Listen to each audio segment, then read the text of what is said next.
Hi everybody. I hit the wrong button, so we're live. Nope. There we go. There, I hit the other correct button, so we're live now. Hi everybody. Welcome to the stream. Hello. Hi. I didn't hit my macro, so I didn't unmute you guys at all. I just turned it on and was like, here we go. Good. We got sound coming through both channels. Hey everybody. Last time we were here, we were doing some fun stuff with the Nightmare, but before we do that, we're going to let everybody introduce themselves really quick and say hi. So we'll start with Josh. Hi everybody.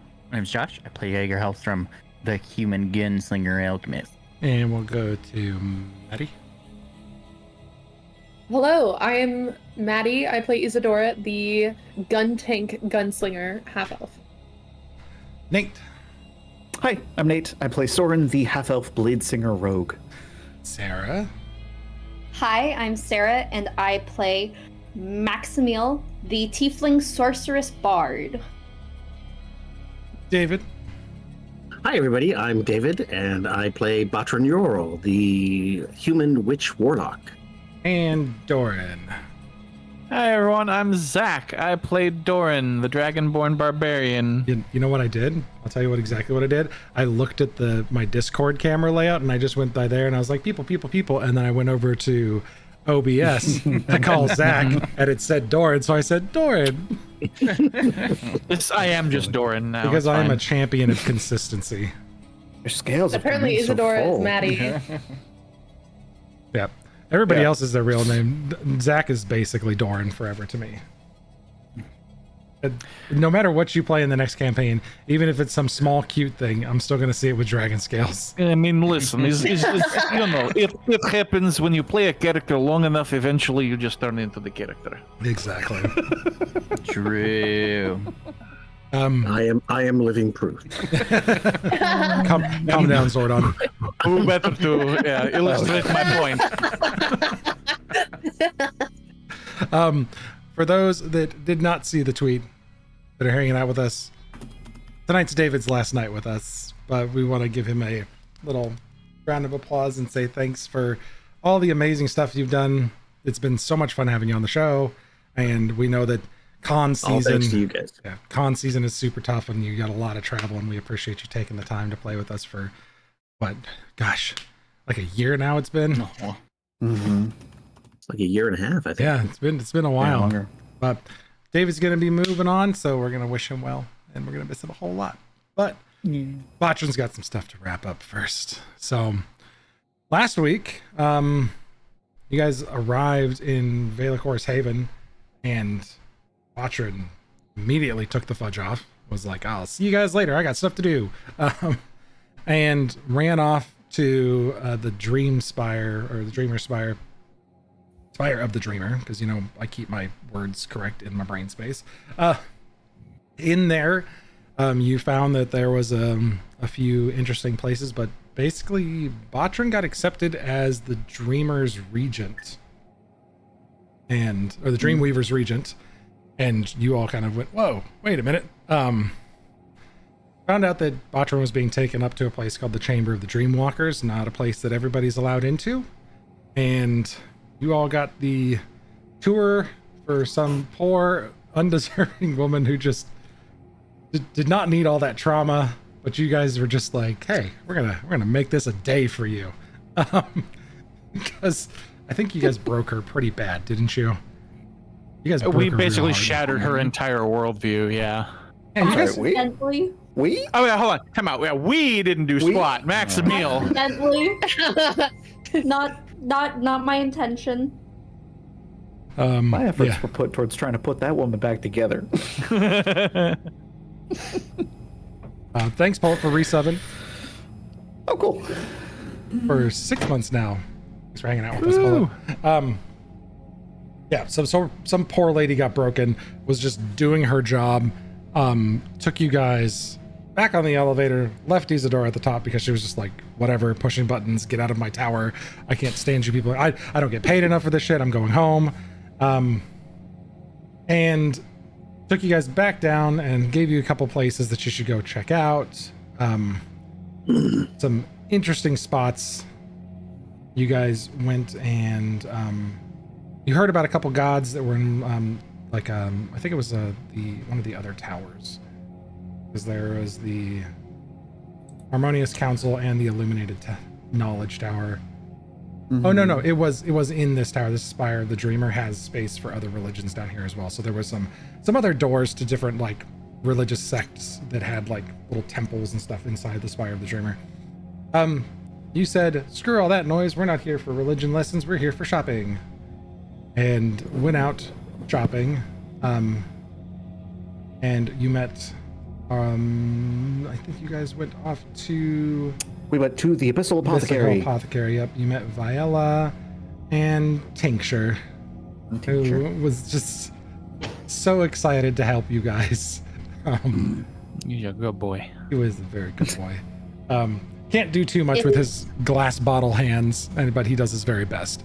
So, Tincture and Viella were helping you guys out. Yeah, under what? Under Tincture, I wrote, he's a little glass homunculus. He's a moron. We love him. I would die for Tincture. I've only He had can stab Tincture me in the for foot any day. I've only had Tincture for 5 minutes, but if anything happens to him, I'm killing everybody in this room. Yeah. While you had done some shopping, I think you guys bought some stuff in there. Bought a couple things. Spell Scroll of Disguise Spell scroll. Self. Yep. You might have sold off a few things, possibly. Actually, it was the weirdest thing. Like, this week turned into shopping week in all of my games. We were gonna sell some stuff, and then we got Everybody was attacked by shopping. black ichor monsters from the shadows. Yeah. Yeah. So, Yeah, our shopping trip got so- interrupted by shenanigans. Denied income yet again. hey, we can take care of shopping later. Oh no, there was some interesting stuff there. We had you guys bought the Phoenix Ash incense. No, I would have loved to. Oh no, that was super expensive. Yeah, That's true. it was like thousands of gold. Yeah, it was a lot. It was And there was a some weird lot. red dagger that, like, we were just told, "Oh, darling, you can't afford this." Oh, the one that I got stabbed in the foot with? Uh-huh. That one. But there's still There was the spell book that we're there's a spell thinking book. about buying. With a dude that lives in it that realistically I don't need. It's Did you get fine. stabbed with the Crimson Whisper dagger? Yeah. Fell on her foot. Yeah. Yeah, it Badger in fell the on. foot. Tincture It fell dropped it with in- his bottle into hands my and it foot. stabbed Isadora in the foot. What have Sure. you done to her, Ben? I'd just say for like What the if- next hour, you can have its power, which is you can cast message at will and hear nearby conversations within 300 feet of eyesight, without Dang Raven. without having to like be near them. You can like hear their conversations if you're standing next to them. You just focus on a conversation, you can hear it for about an hour because you got stabbed in the Pick your foot. jaw up, honey. Pick your jaw. Now you can see why Spy you can't goggle afford this, daggers. honey. Yeah. Don't worry, I have the whispers. They're Don't worry, coming. I want it. You did? That's all Did you you not hear. buy Listen, the? I'm resilience rich, but potion? I'm not that rich, okay? Isadora, you got a potion. Oh, there's the too, whispers. right? Thank you. Yeah. I gave her 10 gold and told her to make it worth my while. Yep. Oh, so yeah, you I get got- some Potion of some resilience. I weird got the potion of resilience. Yeah. You pick a damage type, and you get a damage type of your choice that you're resistant to for an hour. Hmm. But yeah, then terrible, horrible things crawled out of the walls at you. The shop was under attack, and that's where we ended last week. Yeah. Yay. Oh Do boy. they very clearly look like the same shadow things that crawled out of Botrin? Yeah, I think you said that. Botrin and I discussed that, and we thought that crawled out of Spackle. Or Yeah. right They out of crawled out of Spackle. Spackle. Yeah. Crawled Crawled out of into Spackle. Botrin. Yeah. Oh yeah, Yes. very Came much right so. came right up and out of her mouth. Yep. Right. These ones came through the walls. Tincture Bad vibe. immediately springs into action and goes, "Hey, go, don't worry, guys, I got this."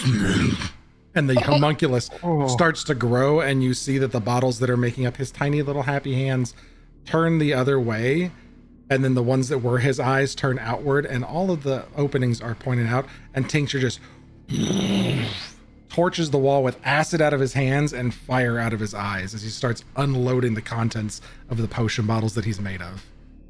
And Holy Viella from behind the crap. counter says, y'all should get out of here quickly. Don't have to tell me twice. Let's get out of here, gang. Okay. Isadora is just wide-eyed with like the biggest grin on her face. Like, Dragging Isadora.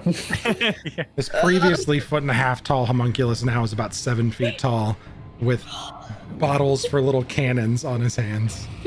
I love him. Maddie can have inspiration for physical comedy, because we appreciate that around here, getting dragged off screen. You all head out of the shop, and you can see people kind of running and screaming through the streets. The few of these nightmarish creatures are jumping out of shadows and attacking people, but you see the city guard has sprung into action.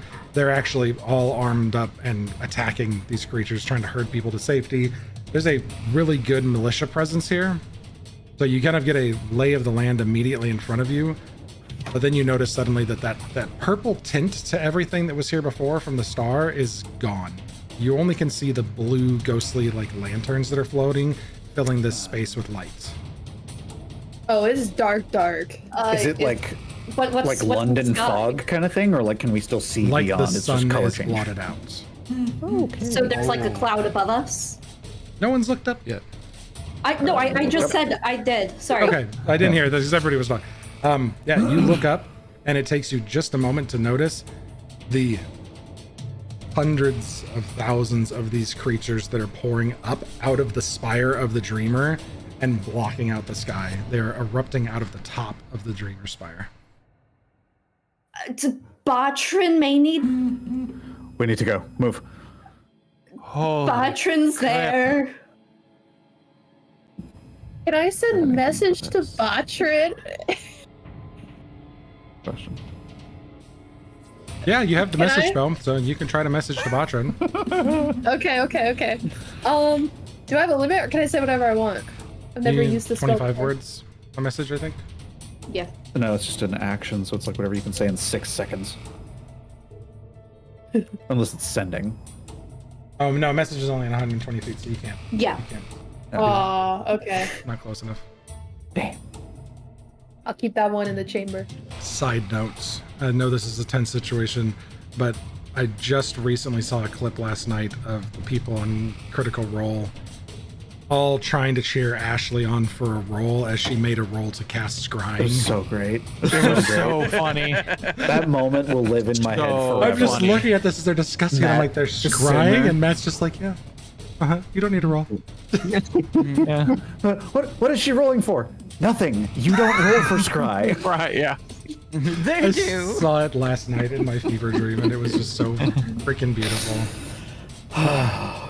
Okay, so Okay. Perfect. It was such a good moment. All right, let's go. Let's All go. right, we're running, Let's get back sprinting. to the tower. As fast as my old ass legs will carry me. you head back to the entrance of the tower, and you see the previously broken Nilarian now looking up at this and just like, before when she was broken, now she at least has purpose. You see her ushering people out quickly, and as you guys approach and she's ushering people out, turns and sees you. Really? Same day. I'm gonna do the same thing. I'm gonna do the Same same day. thing. I'm gonna Same do the day. same Hey, the thing. hell. Sorry. I'm gonna do the same thing I did when I first met her and be like direct eye contact and just like point as I'm walking. I'm like, you. We need to get up that tower now. You don't scare me anymore, okay? Same day. I learned all those things, and now this is happening. We're But really not related. sorry. We just need to get up the elevator. Yes, just up the elevator. We don't we need help anything else. Batron now, We just need to please? get to the source of what's happening here. As people are getting ushered out, a few people like dressed in these really regal looking robes come out and see you guys all talking to her, and they just take one look at you. Friends of the Dreamweaver's Regent.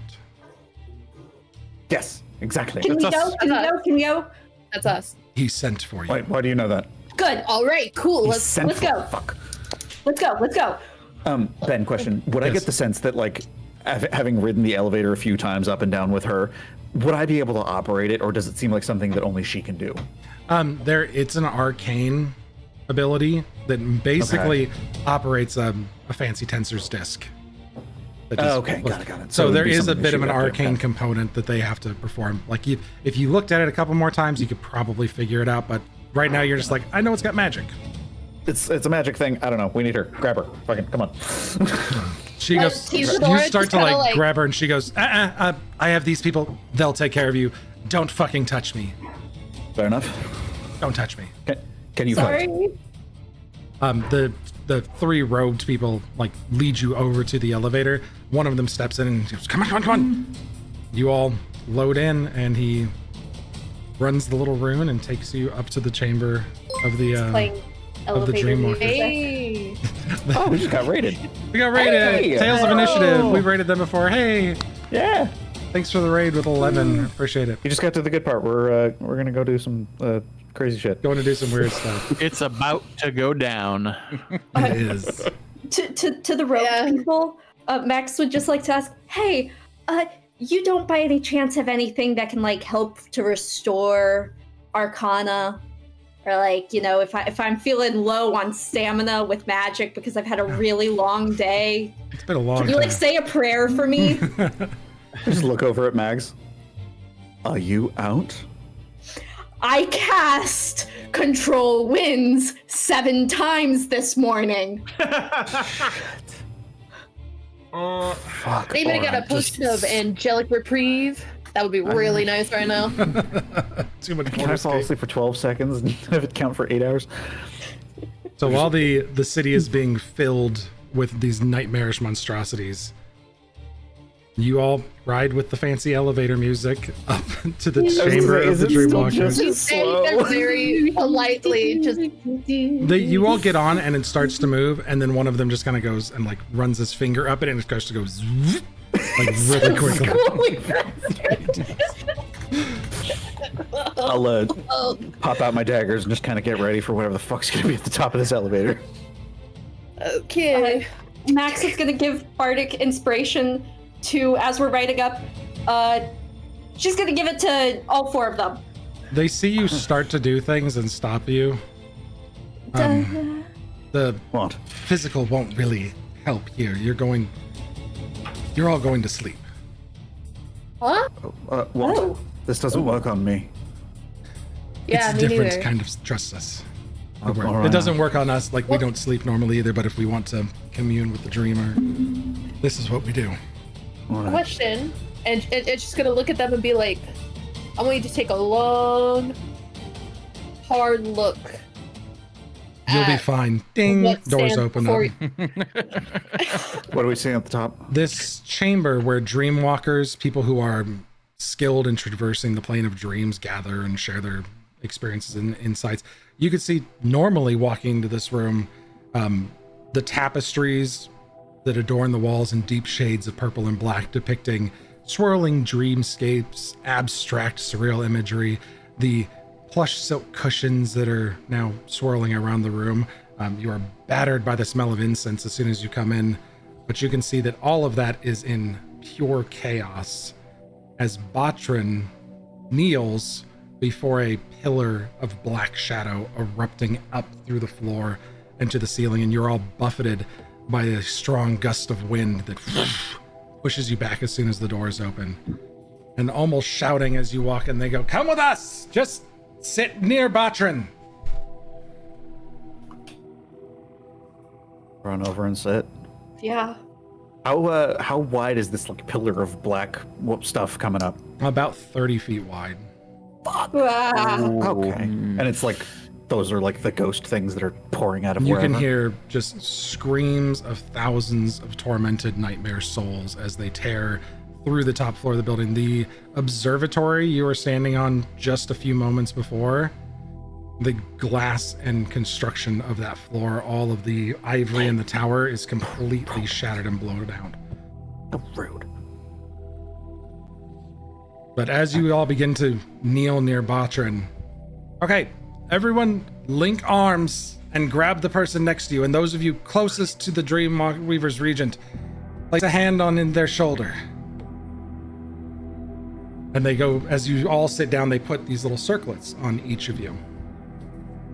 We don't know what's in there, but you're stepping into Botrin's dreams. Good luck. They don't seem to be super confident in us, do they? There is a giant pillar. You have no need to. There is a giant pillar of nightmare creatures tearing through the place where they commune with the dreamer, with Caritas, the patron of dreams, the shepherd of souls. And now the nightmare has a portal opened to this place. This is like apocalypse level. They're pretty threat for sure them. like nothing's gonna go well. This is bad. This is bad. Cool. Let's go fuck some Hey shit guys, up. you know what would be something that Maribel would say before we go and do something really stupid, crazy? We need a Maribellism. We do. We need a Maribelism. Anybody feeling particularly inspired before we do this? And this is your forte. Maribel's not there. Maribel, we're here. He starts trying to raise morale. We can do this. Y'all, we don't have time for this. And they begin an incantation, and you see these little.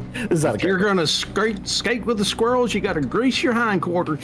Yeah. Botchard mutter that under their breath. Some nightmare soul screams it as they go by as these circlets activate. Those of you that don't sleep or have not slept in a long time, I've never felt the sensation, but you find yourself falling into nothingness as you all go to sleep. Because of this, transitioning to the dream, you all receive the effects of a long rest while you're in the dream. And I prepared different spells. Yeah. Oh shit! Oh shit! I did not expect that to work. You are experiencing a We're all falling in the dark, and Soren's like, hold on, let me pull my book out. Oh my god! Everything makes sense. 57 sorcery points! Yay! Get rid of this shit. as you all exit. Don't need that. I need dice. No, you don't. Don't need that. I do. You don't need dice. Absolutely, I do. Persuasion check. You don't need dice. What do you need dice Don't for? need any dice. While I'm grabbing dice out for our friends that rated from Tales of Initiative, if you haven't seen, we're trying to hit 100 followers, and we got a sweet little 14 left. If you want to join us, even though it's a good time. Even though it is David's last day on the stream, we promise we have more fun things in the future for you. It's an amazing crew. You should do it. Number 1, This is not the end of our journey. Jaeger. Hopefully. Yeah, hopefully. Unless we get our asses kicked. Jaeger, as you transition into the nightmare, you find yourself waking in the dream. Very shortly, I need you to describe the most horrifying place in your memory that you find yourself waking up in as soon as you wake up inside the nightmare. Because you guys are intended to go to the dream from this place, but you're instead walking across the Bridge of Nightmares that is completely taken over. His own home. Can you describe the scene for us as you wake up? Oh no. Okay. Give me a second. Wasn't ready for this one. This one. You see, I guess Jaeger's the only one in this for this moment. You see him in his bed. It's scorched. There's fire. There's things torn asunder. You see the home that was once very warm and inviting is just soot-ridden, exploded. There's holes from the windows and like the glass that's there, and it's just shining this dark ray of moonlight. And you see a restless Jaeger with blood all over him and just ratted, and it's not peaceful at all. And I guess if he wakes up in this moment, he's sweating profusely. Seeing what's in here and what's left of it is not his home. It's just he's in a mad state, and he's running from room to room to room, and they're all torn as if someone ransacked the whole place And he goes downstairs in this 2-story, lovely little house. And the middle of the town is just filled with blood and drag marks and dead cows and dead horses. And it's just torn asunder. Every house has a different wear of B&E type of stuff where they're breaking in the doors and windows. A house is on fire, and it's just bare. Quick question for you. Yeah. That image I sent you, was that the correct image for the creature that calls you the vessel? God damn it. It depicted by Sam. That's not the I can't remember what it is. creature. I don't know if I have it on hand. I can describe it, but that is the Sam depiction of what it is. That's a. Oh, Shoot. I literally That's rolled a the dice Nightwalker. for this moment to happen, so give me 1 second. I'm typing Yeah. in something really quick. I wasn't prepared for this one. I wasn't either, but the dice said it's all happening. good. It's all good. I always love Sam art, but like, For better or for worse. yeah. If it's like, hey, look, here's the fucked thing that crawls out of Jaeger or whatever. Just verifying that that's all still correct. Okay. Oh dear. God. No. Oh no. This is going to get fucking wild. Oh no. All Oh right. dear. So as you're looking through the area, I'll add more. Do so while I pull Jaeger my is effects. going through every door in every house, screaming at the top of his lungs, Emma, where are you? And then just bolting through each house. If it's on fire, he's in it, barreling through everything, and just screaming out the name Emma.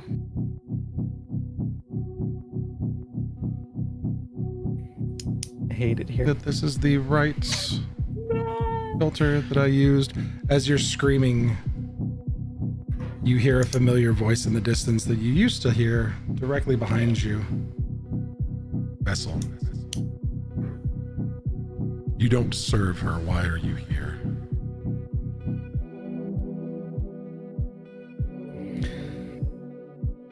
I'm looking for my daughter. As you look around, you see this thing standing in your peripheries. Normally, you glance at it and it's not there. Are you looking at it again, or are you convinced that it's not going to be there? I'll just pause, and it'll just stay in my periphery as I'm just in this house with burning side. It begins to walk into your line of sight and starts to come into focus for you. What do you want? What does it look like? Don't you see what this is doing to you? Don't you feel the madness of this search? Do what I ask and I will give you what you want. Deny me, and you will continue on this road of insanity. Don't you see how Emma made you feel, how your children made you feel? That loss? It's funny, the one thing we all seek. Love. Love is indeed the death of peace of mind, is it not? And we'll cut to somebody else who, Maddie, Isadora is the next to appear in the most horrific place that she's ever been. Can you describe that scene for us? Yes, I can. Okay. She's face down on the floor in a very sticky, hot pool of something. She's not really sure. Everything's really hazy. It's blurry. She gets up. She has this raging headache. is very disoriented, and as she sits up, she's sitting in the floor of this very ornate room. Obviously, a room of a much larger building, a building that you would see in that would belong to a house of a family of great power and money. It's obviously very wealthy. Thick, red curtains drape the walls, and there's gold ornate, intricate designs in the crown molding, and it's hot, and she doesn't know why, but she feels like she's choking on smoke. And as she sits up and she looks up, she sees this very, very large, muscular, heavily scarred sort of man wearing what would look like, a warrior's armor, kind of like a Roman warrior, and this evil, unsettling grin is split across his face, and he's holding a very jagged, evil-looking knife, drenched in blood, laughing. This very deep, unsettling laugh. And she looks at his feet, and you see a man very similar looking to this at his feet, with his neck twisted in a very, very disfigured, unnatural way, obviously dead on the floor. And she's shaking, and all she hears is the laughing. It's so loud and disorienting.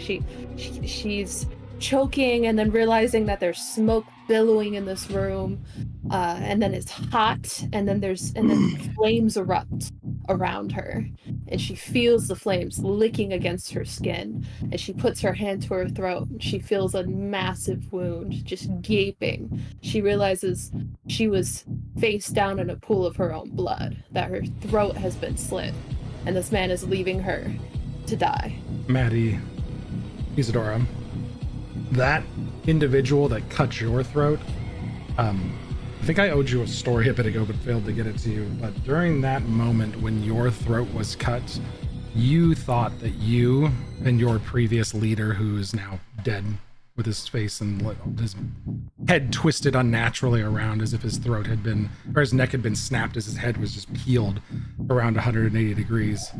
You thought the two of you could take this man together. But this man got the upper hand, and some horrifying creature that you have never seen in your life, you caught glimpses of it as it grabbed your previous leader, someone who you had pledged your life to, and very simply just pivoted his head around his neck and dropped him to the floor. Waking up, the door is behind you as this place is on fire. Do you run through it? You have strength in your legs. Do you flee?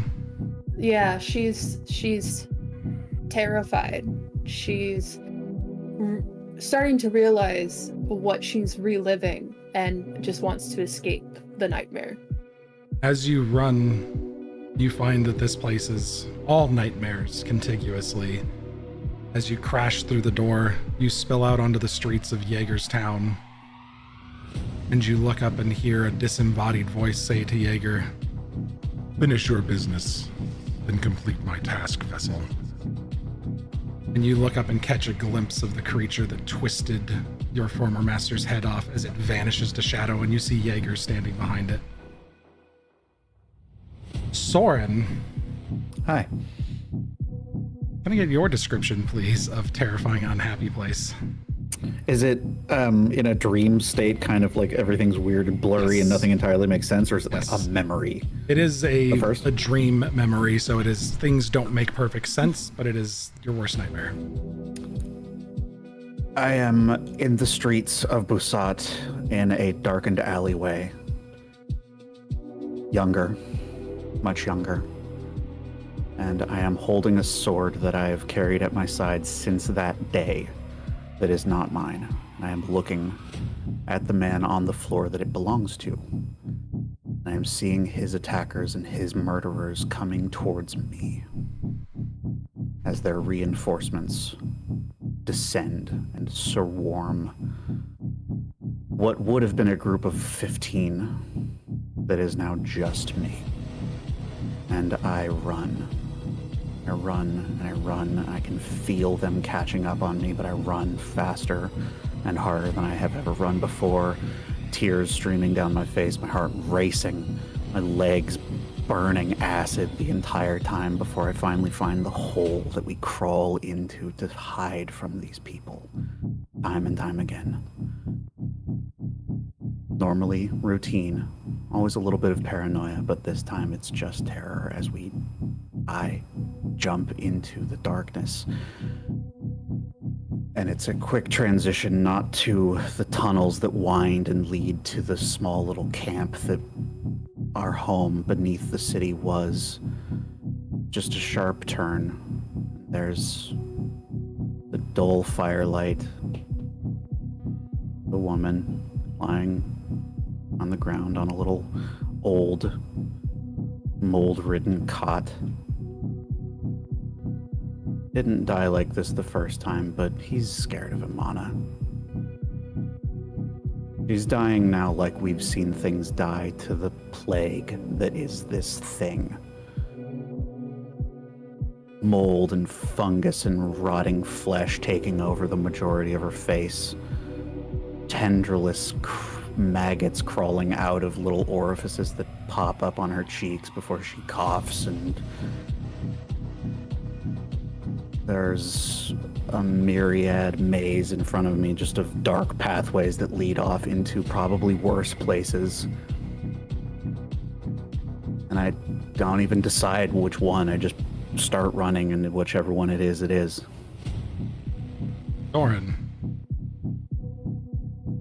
I need you to describe and think about your nightmare that you wake up in, and Soren, as you're in the sewers, that band of brigands found you this time and continues to chase you down the hole. And you find yourself burning and running. That blade that you picked up off your master, you holding it? Is it covered in his blood? No, it's covered in theirs. You're holding that rapier that normally still hangs at your side to this day, correct? Okay. Holding it in your hand. I don't have a belt for it, but I'm holding on to it and I'm just running. Holding and running. Doran, what do you wake up into? As Doran wakes in the nightmare realm, he is once again in the court of Valatarthex. His father's body at his feet, blood streaking from his father's body down onto his hands, and he looks up and he feels that same sense of rage, but heavily undercoated with fear. Whereas in the real world, he decided to punch Valatarthex, and it caused him to be able to escape eventually. In this nightmare realm, he is feeling powerless. And because of the dream, the nature of the nightmare, when he is taken to the dungeon and slapped into a cage, he is not alone this time. There are other cages, and inside those cages are his friends.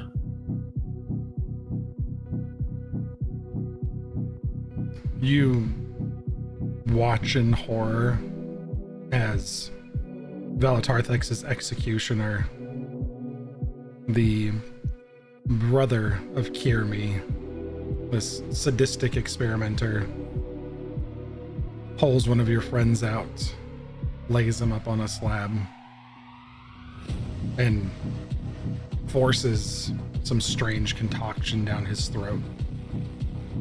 But you watch as from his insides they splinter and rot as strange fragments of fungus and mushroom grow out of him at an accelerated rate and spill out over the floor as he screams in agony with a final and mushroom erupts out of his mouth and moss spills out and his body decays 20 years time in front of you in an instant.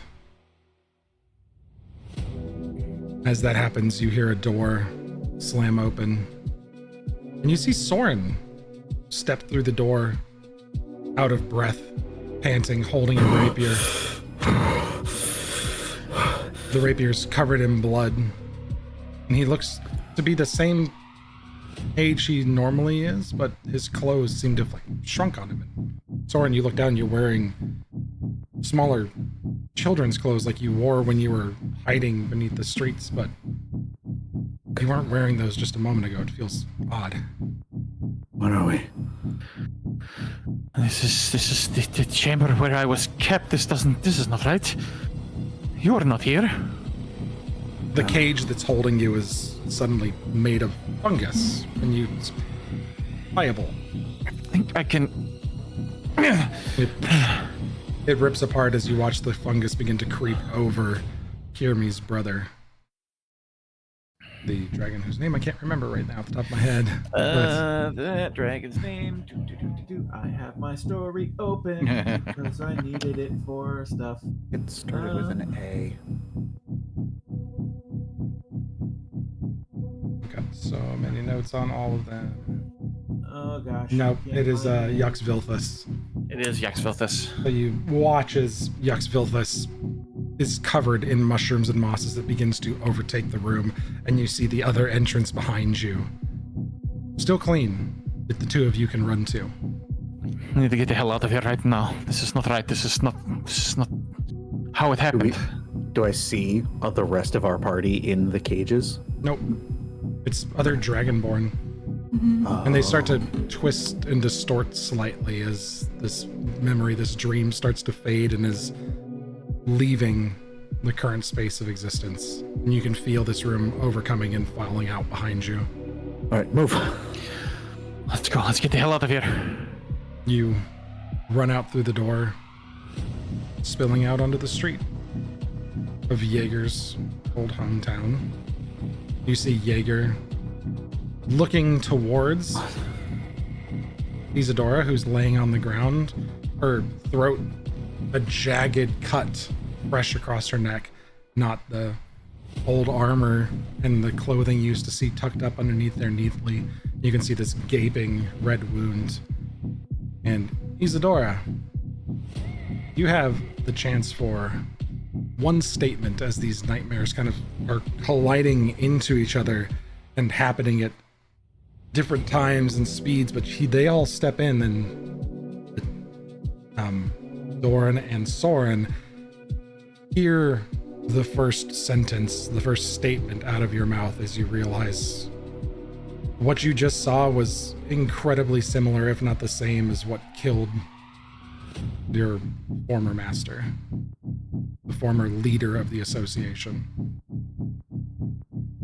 So you get one sentence, your first statement to Jaeger after seeing that. Jaeger, who are you talking to? That's what you all hear. And Maximiel, can you describe the nightmare you wake up into? Max wakes up. She's lying down. She moves to rub the sleep out of her eye, but she can't.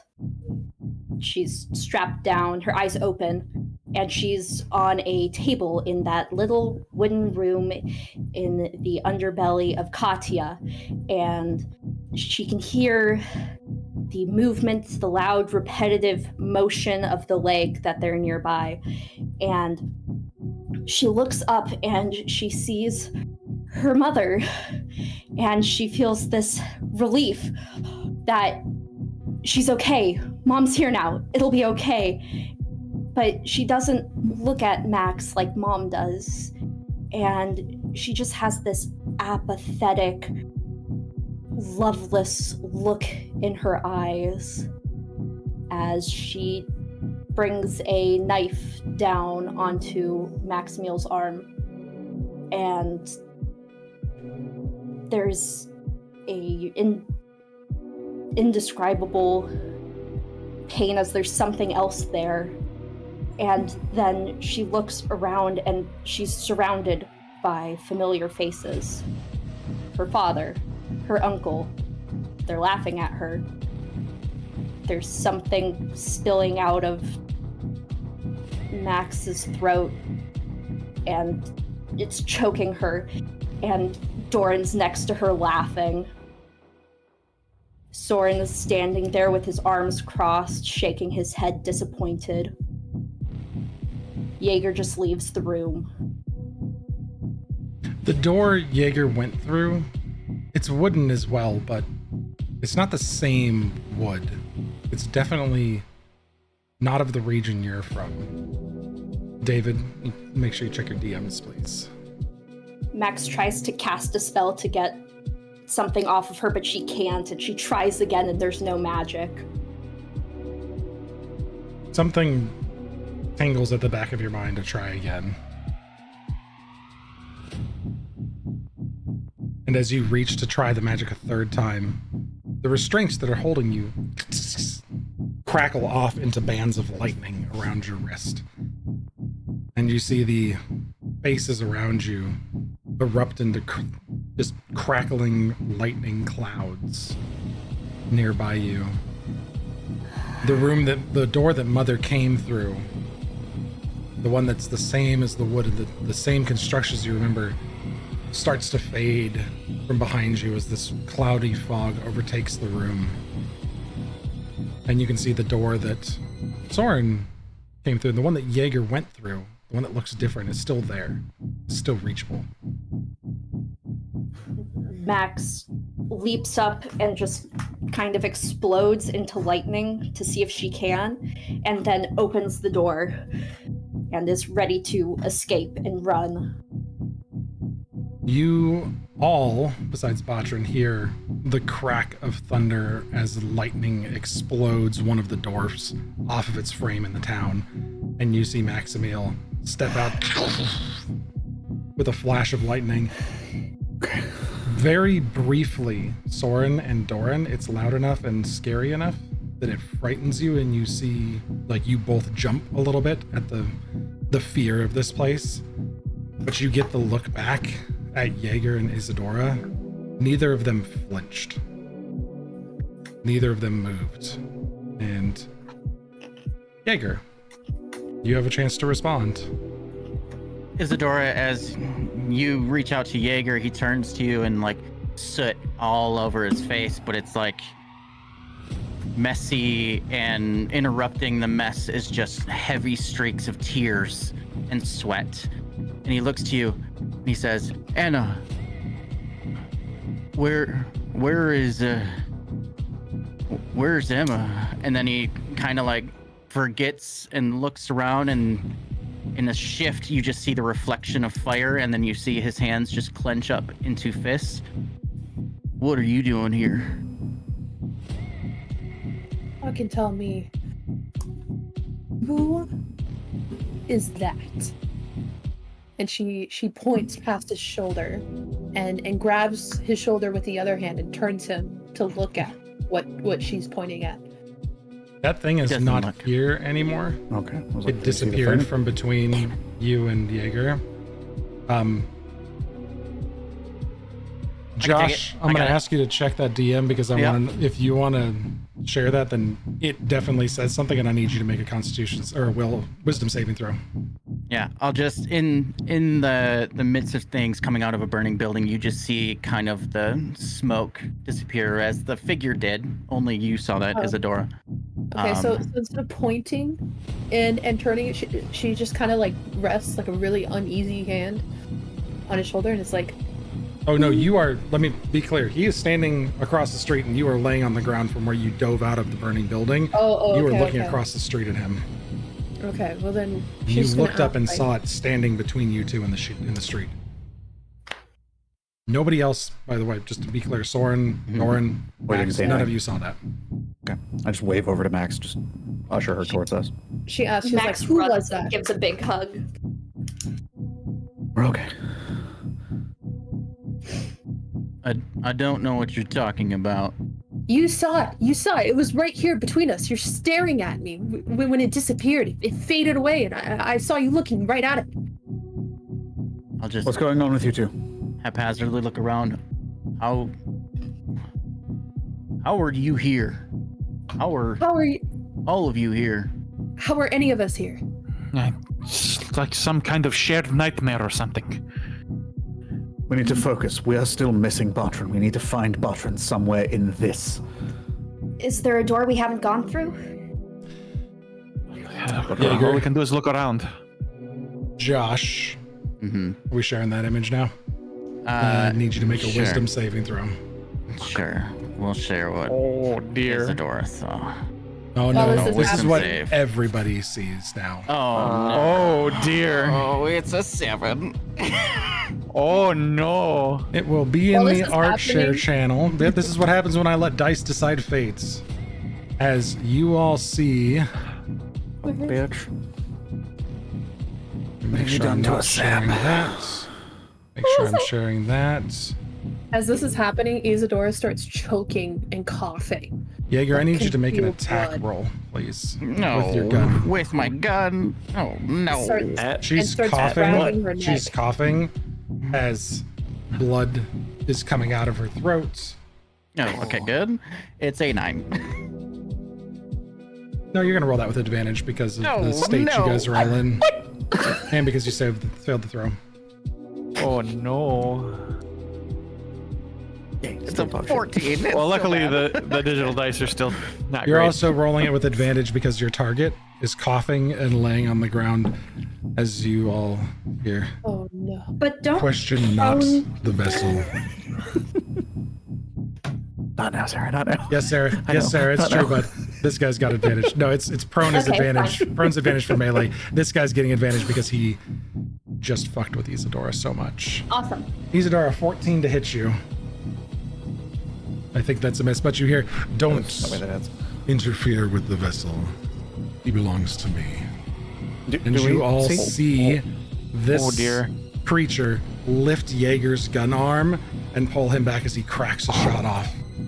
Oh no. At Isadora. Isadora just like ducks and is just like coughing and really can't react much. She just got lucky and she's just trying really hard to control the flow of blood. Just So a- pouring thing. from her. 14 is a miss. As soon as Yeah. the shot goes off, you hear the voice as the gun's being raised, the shot goes off, and the thing vanishes back into the nightmare with the rest of it. Fuck Jaeger. Now you Oh can my God, definitely what the do a fuck- thing. What is wrong with you? Jaeger, No, I was you gonna- know. I was gonna attack the thing. You can definitely try. Yeah, fuck it. I'm gonna try and mind sliver it. Ooh. It has to make an intelligence save. I am going to roll this not in front of people who have GM view because they're dealing with the music because the music program's bugged. Bugged. Nope, you don't get to see its bonus, so. What's your DC? Because it rolled a 21. 17. Is it half damage on a save? No, it's a cantrip. You also feel strangely like it's not really here. Like you try to get that target wrapped around it to hit it, and you feel it go off and miss more so because it's not actually here. It may have some sort of heightened power in this place, but whatever that is, isn't actually in the nightmare. Or it's no more real than any of the other memories that we're stuck with here. We need to find Bartran. That is what we're here for. This is just going to keep happening. This is their turf. Look around. Find, I don't know, something out of place. Everything I mean, thus far has been Spackle, can you off. hear us? Spackle? Or is Isadora Spackle is here? just going through it in the dirt, just a pool, just slowly collecting at like under her. Jaeger, as you realize that the place you're in is not really your hometown, you all watch as the street starts to fade away from you guys. This perimeter, 100 feet around you, starts to collapse to shadow as the nightmare starts to reclaim this dream space. As that's happening, I want to kind of run and slide over to Isadora and just kind of hold her underneath the chin. I need you to focus. Things about to get much worse. Up. Come on, up.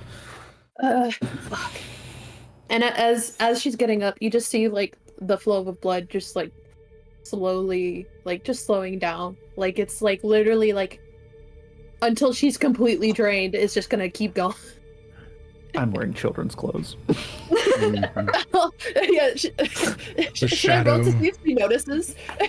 Oh, I mean, yeah, I'm you don't wearing have like to- You don't have to roll, but all of you are wearing different clothes and seem out of Yeah. place. And Max's scars and tattoos and PJs. scales are gone. And the shadow continues to collapse around you all. You run out of rooms to check. There's Soren, what are you a wearing? single door left. That as you reach for it, Doran, to check it, it flies open towards you. Take a step back and just. I think I found the way out. Maybe. And as Can we see into it?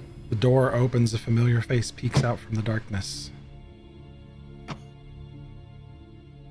Patron, that's your cue. Botrin's face comes forward. He looks very pale and drawn, and you see his hair is moving and sort of joining in with the atmosphere all around him, the sort of heat shimmer off a highway distorting everything behind him. And he reaches out his hand and he says, "They say, my friends, my flock, come with me." And he holds out his hand. You don't have to tell me twice. Doran's Can gonna take the hand. Oh, Check Sure. that. Your friends immediately dive into the room. The more cautious 18. seems incredibly trustworthy and looks like a very exhausted and pale Doran. As if, or I mean Botrin, as if Botrin hasn't, as if Botrin hasn't eaten for a week. Okay. Looks gaunt and just distressed. Running My over. friend, you do not Checking. look like you're doing that well. You First step of all, into a safe space within the nightmare. Botrin, can you please describe the Regent's Sanctum as Botrin envisions it, this place of safety within the nightmare? this place that you're in now is at once a very beautiful space and seems to be made of creamy white colored marble. The floor is constructed out of what appears to be black glass with all sorts of geometric designs moving towards a very amorphous center. The room appears to be divided into sections, and these wall sections are filled with images that continually shape and reshape themselves into all sorts of wonderful and majestic and fantastical images that at once fill your guts with a sense of calm and a sense of joy, but there's also a sense of anxiousness to them. And Botrin bows his head and he says, "I have two things to ask of you. The first is your forgiveness for what you have just gone through are nightmares of my own making. And the second thing I need to ask of you is I need your help." You all get a brief moment of respite as you listen to Botrin and glance around, and you're all as you were before you came to this place. Isadora's neck is recovered, and Soren's in his normal clothes. Jaeger, the soot and tear stains are gone. Botrin, or I mean, Doran, you've given up your slave's garments and are back in normal clothes. Maximiel's not in her PJs. The one thing that really stands out to all of you about this room is that there is no sign of Spackle anywhere. Did we notice that, or should Spackle Where's is absent. Spackle? Spackle's They are gone. inseparable unless Spackle Where's is dead for a moment. Spackle? Yeah, you make a great point. Where's Spackle? Where is she? Where are we? What do you mean of your making? Recently, I revealed to you that I don't have a soul. Yes. Botrin looks up, raises his hand, and the ceiling of this space fades.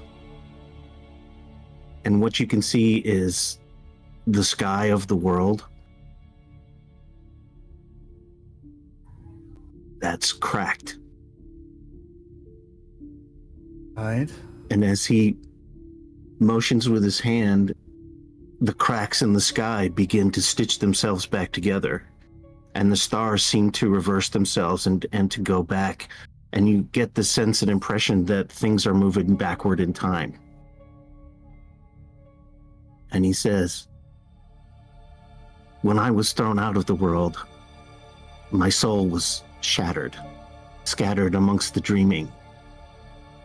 And I have, through my tutelage under Caritas, managed to collect many of those pieces. I have managed to gather more of myself back to me. But there are some that are very heavy, Okay. and I need your help. What do you need All us right. to do? Wait. Are they here? You know what's happening outside. You know what's happening outside.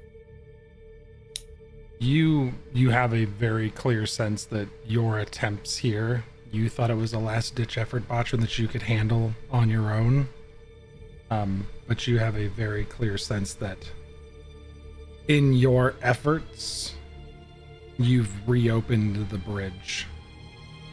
And you know why Spackle's not here now. Is because you unintentionally allowed that portal into the chamber of the Dreamwalkers, and through that powerful conduit, Spackle has become a portal for all Nightmare to enter the mortal world. Oh. Oh no. I need your help. I need your help to fix this.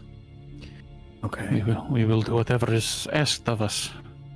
Tell us what to do.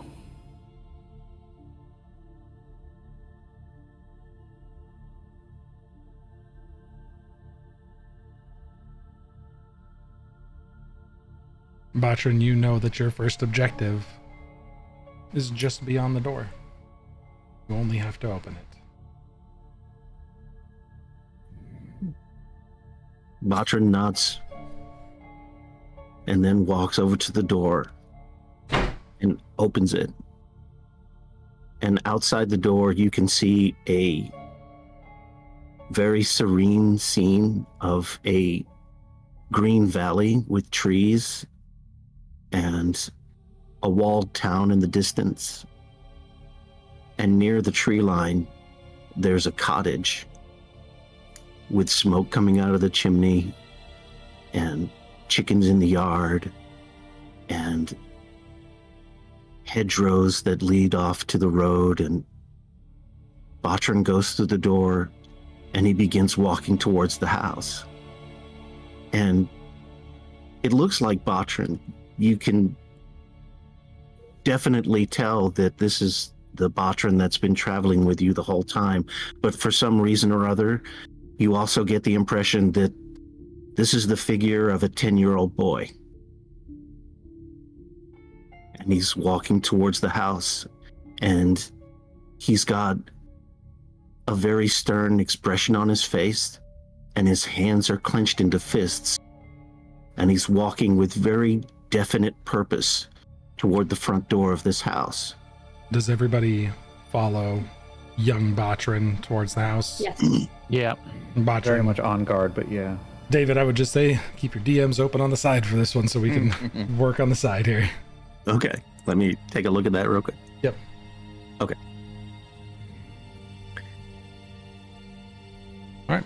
You all get behind Botrin, a few paces behind as young 10-year-old Botrin begins heading up to the door of this house. Before he actually gets to the door, he stops, and Botrin looks over his shoulder as though he senses all of you with him. And he says, I had a sister, and her name is Cecilia. And she was very, very special. She was not born like other girls.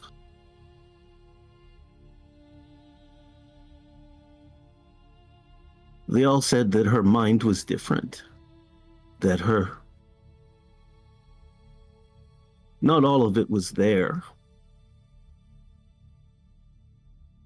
But she was the most beautiful thing I had ever seen. And then Botrin walks forward and he pushes open the door to this house. And you see this large open kitchen and dining room area. And there's a stone fireplace that has a fire in it and a cauldron over it that's bubbling with whatever meal is going to be having that evening. And in one corner of this room, you can see an easel. And in front of this easel, there's a small little girl who looks to be about 4 years old. And she has on a very cute dress. And when she turns around, the first thing you notice is that somebody dropped. The first thing you notice about her is that she is spattered with paint. That the artwork that she's doing on this easel, which looks like an amazing piece of art, all in watercolor. And that then you see the girl's face. And it's the face of a young child who is a special needs child. She has a very certain look on her face, and you can tell right away that she is a gifted artist, but for the most part, she doesn't really understand what's going on in the rest of the world. And she turns and she smiles and she says, Botrin! And then immediately, Botrin's attention is turned towards another figure in the room who has their back to him. Stupid girl, pay no mind to your brother. Peel the potatoes. Your art is worthless. The potatoes feed us. And with those words, Botrin's body begins to tremble and to shake. The rest of wants you, looking at this figure, see what Botrin sees, but also overlaid with it is a twisted figure of Botrin themselves. An older version of Botrin adult that seems to be overlaid on it ethereally, controlling it in some fashion. Bitter and angry and sour. A version of Botrin you never thought you would see. You see both of these people in the same space. Sorry, David. Continue. The little girl smiles and then turns back and begins to splatter the painting with her paintbrush. And you can hear her go, sparkle, sparkle, sparkle. And then Botrin moves forward, takes a step, and then looks back at you with the most plaintive look on his face and says, I don't know what to say. I don't know what I'm supposed to tell her to make her care. As And then he Botrin turns. says that, the woman rushes to Botrin and pushes him firmly on the chest against the wall. Sorry, pushes them firmly on the chest against the wall. If your sister won't do it, you're peeling the potatoes tonight. You're the only one who can talk sense into her. She's worthless. She throws a sack of potatoes on the ground at Botrin's feet and storms back towards the other end of the room. Just before she storms away, just for a flicker of a moment, just a very, very dark flicker of a moment, that woman's face is Max's mother's face. And then the woman goes back to the other side of the house. And Botrin, you can sense that he's about ready to explode. And if he explodes, you're not really sure how this thing across the room from him is going to respond. Can I walk up to Botrin? Well, I need to know what everybody at this point is planning to do, so you guys can go ahead and take it away. I would like to walk up to Botrin, put my hand on their shoulder. Do you respond? Is it real? It's Botrin, all right. Yeah, I mean, when Botrin turns to you, it's the adult Botrin you've always known. Okay, I put my hand on your shoulder.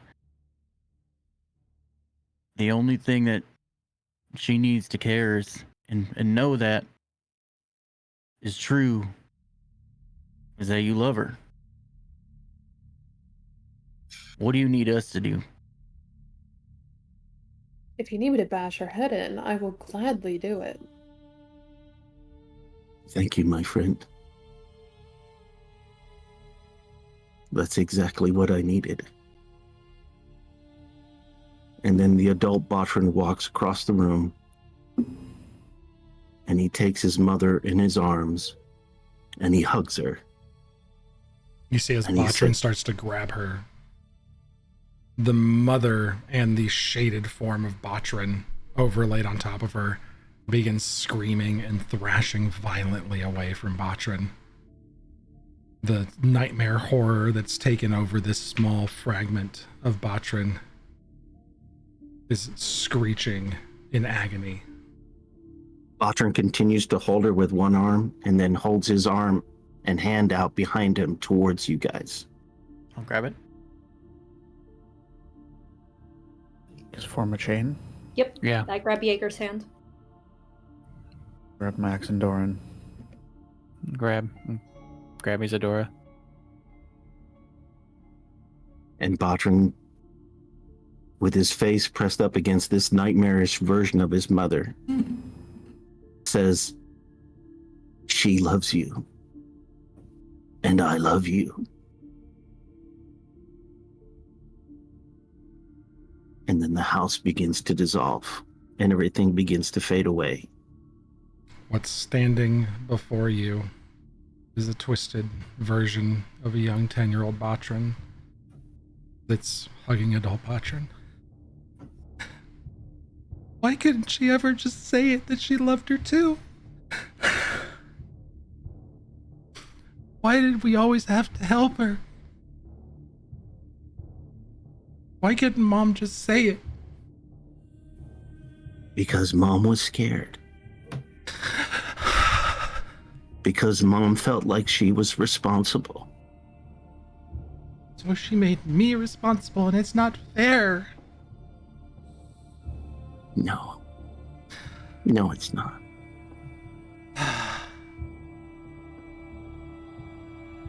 Thank you.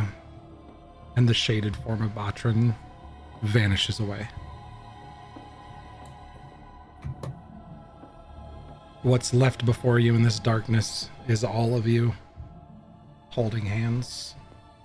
Botrin, you fall forward slightly as that piece of you is resorbed into whatever place it's coalescing that you know exists somewhere in the dream. And a single door appears in front of you.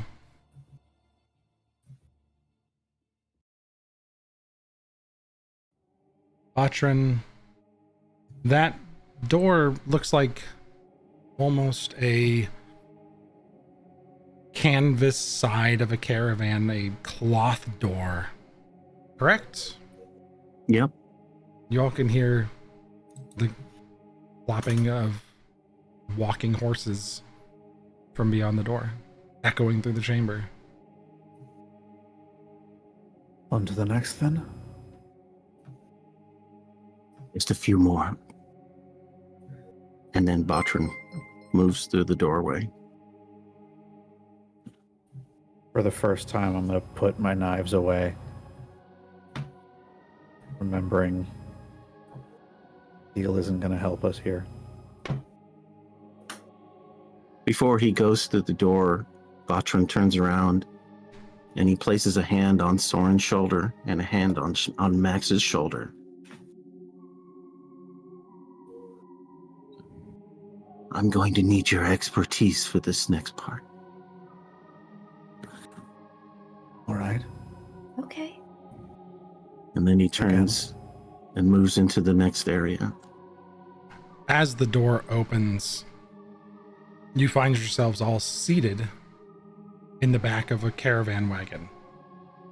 The door opens, and as in a dream, as the scene changes, suddenly you're just sitting. As if you've been there for hours, riding along in this caravan, the horses pulling you down some rickety back road. Batran, what do they see in front of them in the middle of this caravan? They see an older Batran, probably 14, maybe going closer to 15. And he's wearing a vest, a sleeveless vest. And you can see he's holding his hand, his arm out. And he's kind of doing it in an indulgent way, as though he's sort of thinking that there are other things he should be doing at this moment in time. But his little sister is painting on him. She's painting all sorts of wonderful little images on his arm, painting entire scenes of rolling countryside and apple trees and foxes and owls and all sorts of livestock. And it's because it's a dream, those images seem to have a life of their own. You see the foxes on his arms are sort of moving and leaping through the grass, and Batran is just sort of waiting patiently while this little girl continues to paint. And also at the same time, you see the adult version of Batran underneath. And some of those images correspond with the tattoos that he now wears.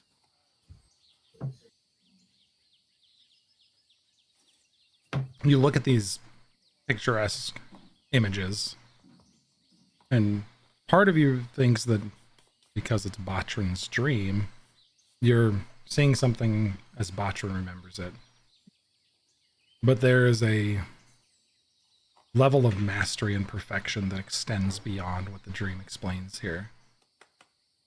What this little girl drew at age 6 or 7 at this point was on par with some of the greatest masters of the world. Her landscapes would have been held in reverence in libraries and castles of kingdoms for centuries to come. And she's painting the most lifelike landscapes you've ever seen on her brother's arm and back. She's brilliant.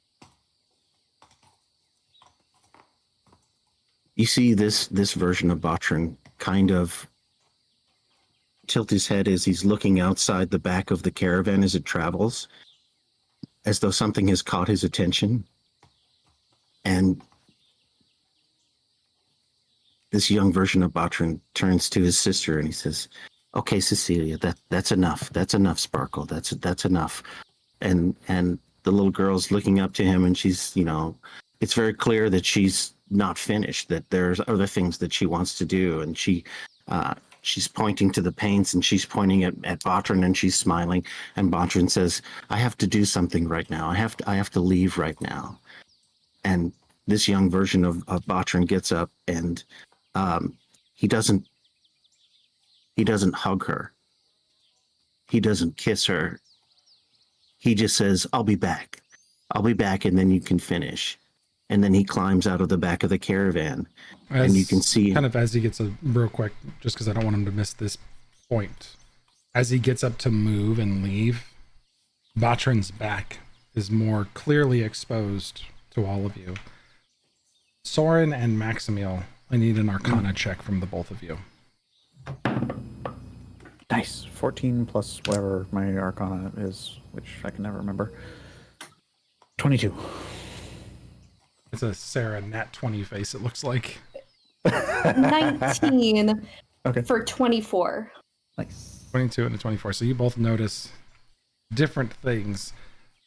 Soren, in the very, very hidden in the paintbrush strokes of the landscapes as they're drawn are traces of arcane sigils.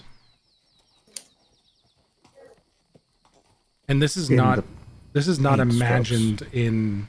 This is not imagined that Botrin would have thought this. This is something that was a real part of like what was felt during this time. There is arcane magic woven into the sigils of the paint. And this is in multiple colors of paint stroke. You see trunks of trees twisted in ways that complete transmutation runes that you know. This 7-year-old girl is connected and speaking magic through paint.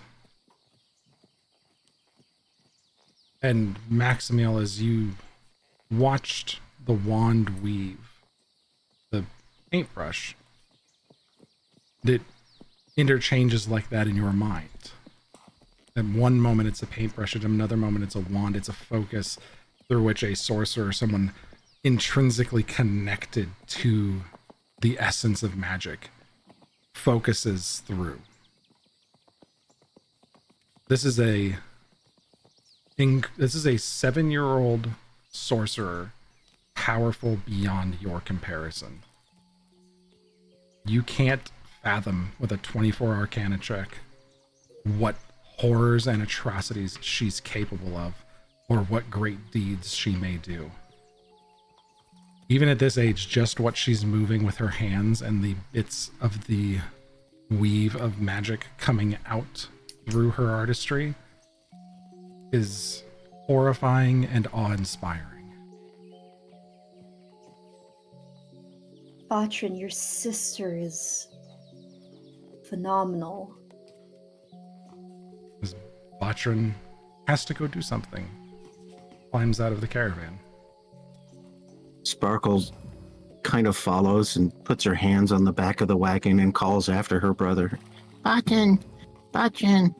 But Botrin just turns and kind of over his shoulder as though it's perfectly normal, tells her, I'll be back. I'll see you again real soon. And you see him take off towards the grass, and in the distance, you can see those green dancing orbs of witch lights that Botrin has been chasing. And he follows towards them. Do we get the sense that we can affect change in these weird dreamscapes? You don't think you can affect change. There's something in each of these minor nightmares that's a part of Botrin. Rigid. Okay. And as Botrin leaves, your Botrin, you watch him start to disappear into the distance. And another Botrin, another version, sullen, see-through almost, turns back and starts to watch Sparkle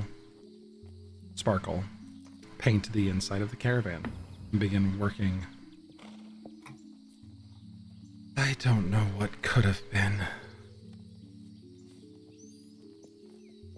She was so talented. This version of Botrin's 13 paint all over their arms and chest and back. I loved our time together, but I didn't know what she really was. I still don't. Can I tell what she's making? You look and there's nothing in this that makes sense. This is the mind attempting to build something that could have been based on what it knows. And then suddenly the caravan disappears. You all see it in the distance as this yearning version of Botrin is standing in the middle of the road watching the caravan, and your Botrin, who had just previously disappeared, stands next to this version, not sure what to do with that bittersweet, melancholy memory.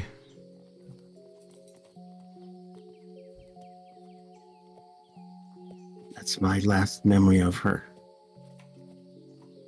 Before the world broke. Didn't come back.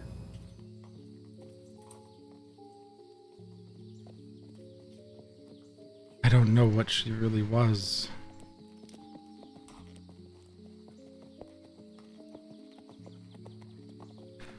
It's kind of at this moment, Soren and Max, that you both realize with your massive Arcana checks that Sparkle's mind was different because she wasn't fully here. She wasn't fully in the material plane. She was a pure conduit between the material and the ethereal plane, the plane of magic. She wasn't deficient in any way. No matter what her mother thought of her, she wasn't deficient in any way. But I know what happened to her.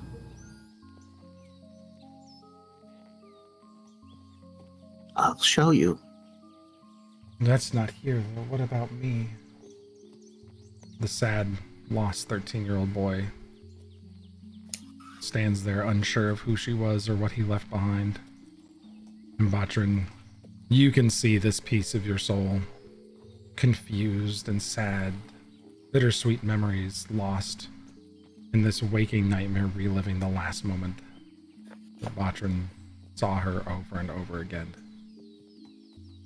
What was the one thing that you didn't get to tell her? What was the one thing that you should have told her? I don't know.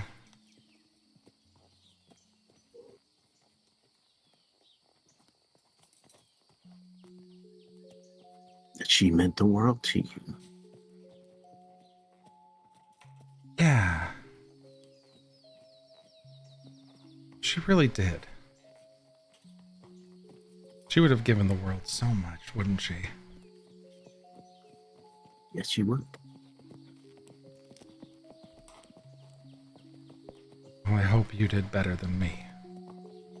And that 13-year-old boy, Botrin, looks up to adult Botrin and extends a hand. Botterman folds him in his arms and takes him inside. You see him breathe a sigh of relief. And that version of Botrin disappears.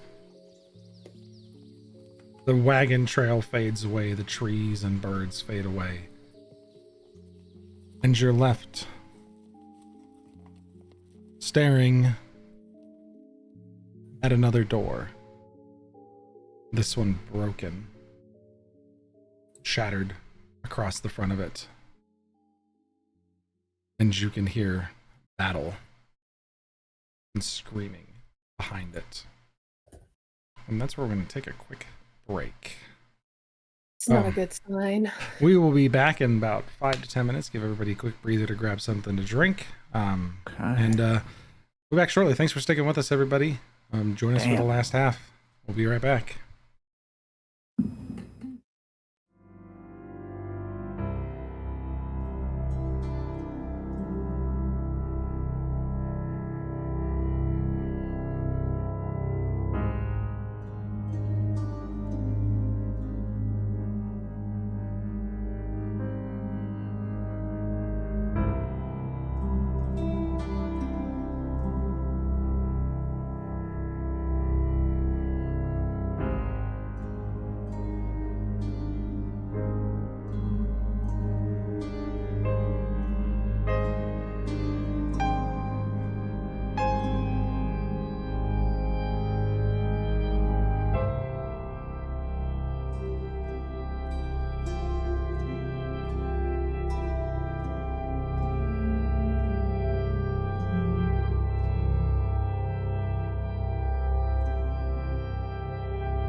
Welcome back, everyone.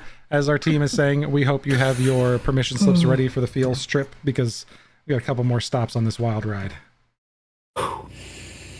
So, at the break, you all had just finished dealing with Botrin's bittersweet final memory of Cecilia as she has been traveling off in a covered wagon. Baptized, we're gonna have to talk. I've got some tattoos in mind and I'm looking for our tattoo artist. Now that I see that, I'm just like, ooh, ink me. I noticed that too, and I was like, oh man, we need to get a group tattoo going on, I think. Side note, hidden side note, I have a personal tattoo for this campaign that someone has been designing for me that I will reveal to you all at the last session. Wow, a song and a tattoo. Awesome. So, in the beyond this door, this shattered and destroyed door, you can hear the sounds of battle beyond it. And Botrin, I assume, leads you all to this door and opens it and walks you through. Before Botrin opens the door, he turns to his friends, and his eyes have rolled over white in his head, and the crow's feet around his eyes have grown really, really deep. And he tells you, this next part is very hard. And then he walks through the door. The rest Harder of it than the hasn't other been. parts? Is it possible for Max to get a hug in? Botrin? Yeah, sure. Okay. Max is gonna hug Botrin and say, it doesn't matter if it's gonna be hard. We're gonna be here for you with it. Here with Botrin, you for it. that moment of contact with your friends grants you inspiration that you may grant to somebody for a role in this next scene. Dealing with this next piece. You step through the door to what you've only seen pictures of in books, descriptions and paintings of. Somewhere in the western Wastemanor forest, fire burns in the distance, the cracks in the sky brighter than ever before. Burraz has just sacked Gwair, and the War of the Faceless is underway.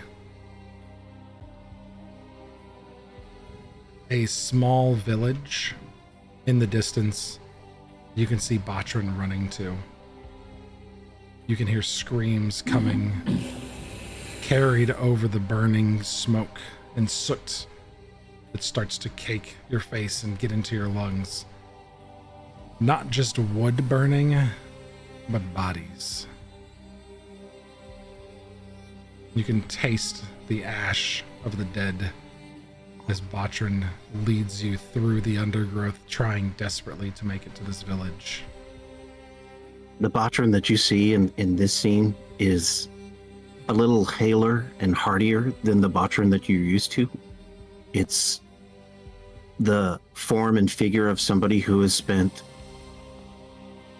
a number of years making his way through the woods on his own. His feet are bare. His feet and the lower half of his legs are covered with dirt and mud. His clothing is very sort of wild and woodsy. And for the first time, you see the first initial beginnings of the wildness of his hair. Previously, the younger versions of Botrin, his hair was very short or cut in a very sort of neat way. But now you can see that this hair is grown wilder. There are twigs and leaves in it, and it's very evidence that Botrin has been living in the woods among the witchlights for some time now. And now he is racing, trying to get back home.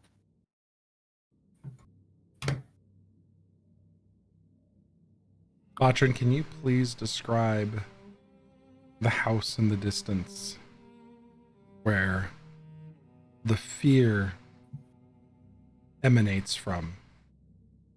where all of you know in your gut why Botrin is racing so hard. Cecile is in there. The house is it's the same house that you saw in the first version of this dream nightmare cycle.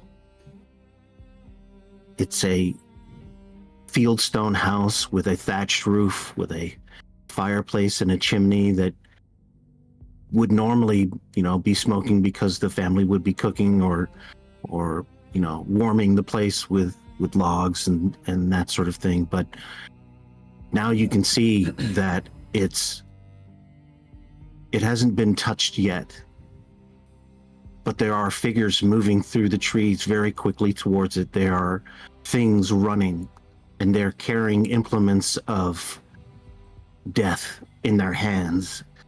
And Botrin is racing through the woods. He is leaping over bushes. He is ducking under trees, and he is racing to get there. And as he reaches the edge of the tree line, he sees the house become overwhelmed by all of these dark creatures as they break in the front door, as they set the roof of it on fire, and then you hear the screaming. And Botrin falls on all fours in front of it and is frozen there in the edge of the woods and won't go forward. Come on, what are you doing? What are you doing? Why are you stopping? Botrin looks over his shoulder, and you can see in the distance behind him the witch lights, and they are beckoning. Come back to us. Come back to us. And Botrin can't move. You know what happens if you stay? It doesn't matter if I go or stay. She's already dead. She's already dead. But you can say goodbye. You can say goodbye. Forces move through the village and start to pour out to the outskirts, nearing your position. The horrors that you've heard of Buraz's army in the War of the Faceless is that these troops marched without mercy under the complete control of Buraz. They called them the Faceless because men and women serving in armies would turn on their own sons and daughters as once captured and placed under control. Mindlessly, they would walk back to the towns they came from with entire battalions, cleansing it primarily of elves, but also of anyone that stood in their way. Acquainted. I'm gonna get down and look at Botrin. If you die here now, no one remembers her. I'm gonna tap him on the side of the face. I'm gonna cast haste. Go. Botrin stands up, puts his back to a tree, looking around, trying to make sure that nobody can see, and he starts to run through the woods, and he's heedless about the noise that he makes. And you can hear the limbs snapping under his feet as he runs. You can hear the slap of the leaves against his flesh and the pull of the briars against his flesh as he runs through the woods. And then he stops, and his neck almost snaps as something whips out of the darkness and wraps around his throat. A squad of Faceless charge against Botrin's position. You all have the opportunity to make an attack roll. Yeah. 4 successes means you'll keep them from reaching Botrin. Botrin is going to grant inspiration to Doran. Okay. As you all see Botrin, a small gateway behind you, Botrin's resisting. A chain that is whipped out to his neck and a leather collar that is pulling him through a doorway that has appeared in the forest. You know that if this group charging you catches him, they'll kill Botrin. So scorching ray at the guy with the chain. Attack. The guy at the chain with the chain is beyond the doorway. It's another section of the nightmare. But Botrin is resisting and holding in this place. You're about to get sandwiched, so you guys need to kill the squadron of Faceless that are coming towards you. I see. Oh, okay. Yeah. It'll stop them from pursuing. So, Doran, 16 is a hit. Well, with the advantage given to me, it's much higher. Nice. Isadora gets just a crit. Oh, Just nice. attack rolls. Just Nice. attack rolls. Not Yep. fucking today. I'm not fucking around today. No, I'm not doing this again.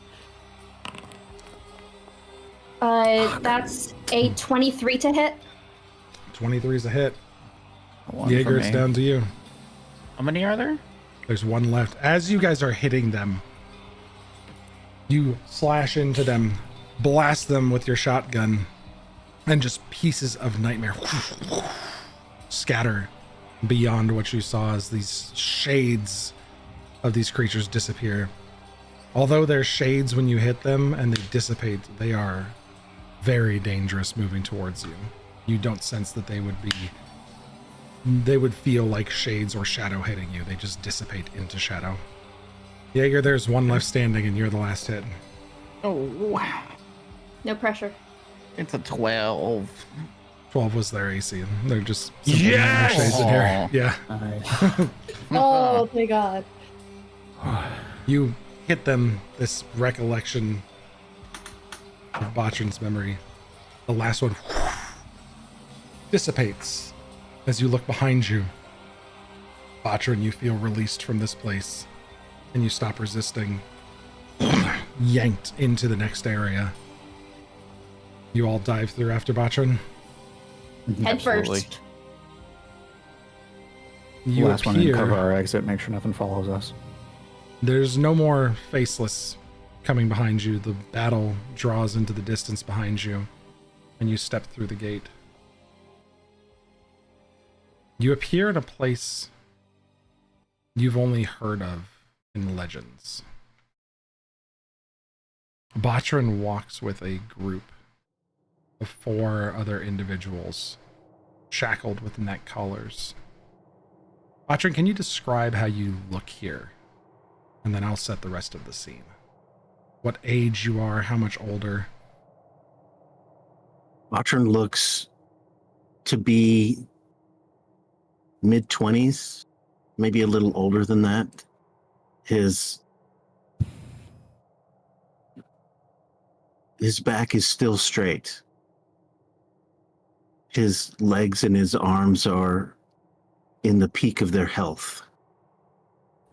But he also looks malnourished, that he hasn't been fed quite right. That most of the time his strength is just barely holding on. There are no more leaves and twigs in his hair, but the hair is matted and unkempt, and it drapes down over his shoulders, halfway down his back, and there are deep, dark circles around his eyes, and he is just resigned to being where he's at. He has pushed everything down deep, kept his feelings to himself, and he barely talks to anybody. Botrin is shackled by neck collar to 3 other individuals, all very emaciated, led by a group of 3 individuals carrying large tomes into a secret location deep in the woodlands. Do we recognize any of the people other than Botrin? Not yet, but as you follow them in to an old farmhouse with a barn. The farmhouse has been destroyed. The roof is collapsed in one section. The wood is in decay. It's not been cared for quite some time. You can tell just by looking at the state of the sky, the cracks have started to fade slightly. This is quite a ways into the future after Buraz began their conquering of Cyorion.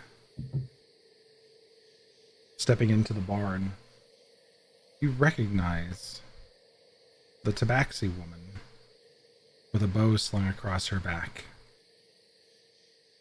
You've seen them in statues before, but bound against poles inside of this barn are the unconscious members of the troop of Faceless that were freed from their bondage to Burroz and were able to infiltrate the seat of the Corruptor himself and destroy him. Oh. We met the Ranger. Yeah, we met her. Yeah. Here Was she Tabaxi? is. I think she was Tabaxi. I hope to God it was session like what, 6?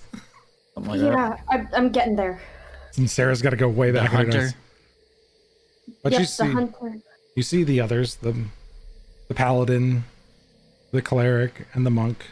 There's a 5th one there. Stories never spoke of a 5th. But there is a 5th one there. Her name's Helena Natskoy. She's a tabaxi. Okay. Yes, it was only 2.5 years ago. 2 years ago. No, Sarah did say, side note, for those that didn't know, Sarah said 2 weeks ago, we hit our 2-year campaign mark. We've been playing for 2 years on this campaign. Long old time. Yeah, you see one of the original heroes of the War of the Faceless and the other 3 that you recognize from statues in Busat and other major cities. A 5th that you don't recognize, but as soon as they drag Botrin and the others in, the wizards begin chalking great ritual circles. This is the moment where a group of wizards, a group of rebels, performed a ritual to free the minds of the heroes that would overthrow Burroz. And among those chained, standing now in a portion of the ritual circle, is Botrin. The stories do not tell. The stories do not tell of chained individuals in this place, of people that were held against their will. Botrin, you stand with your party, with the Midnight Parliament, as you watch this version of yourself, this shade seething with anger and hatred of what they were forced to do, what the Witchlights kept them from doing, how their previous teacher kept them from saving their sister and then abandoned them to this fate. That shade of anger covers Botrin in this place. The version younger that you all see, and your friend Botrin stands next to you, unsure of how to resolve it. What's happening here? This is where I lose my soul. What? Why? This is where I lose my soul. You've lost your soul freeing the heroes? You didn't lose it, did you? They took it from you. Scattered it. Why? Scattered it. Because they thought they were doing good. They sacrificed you.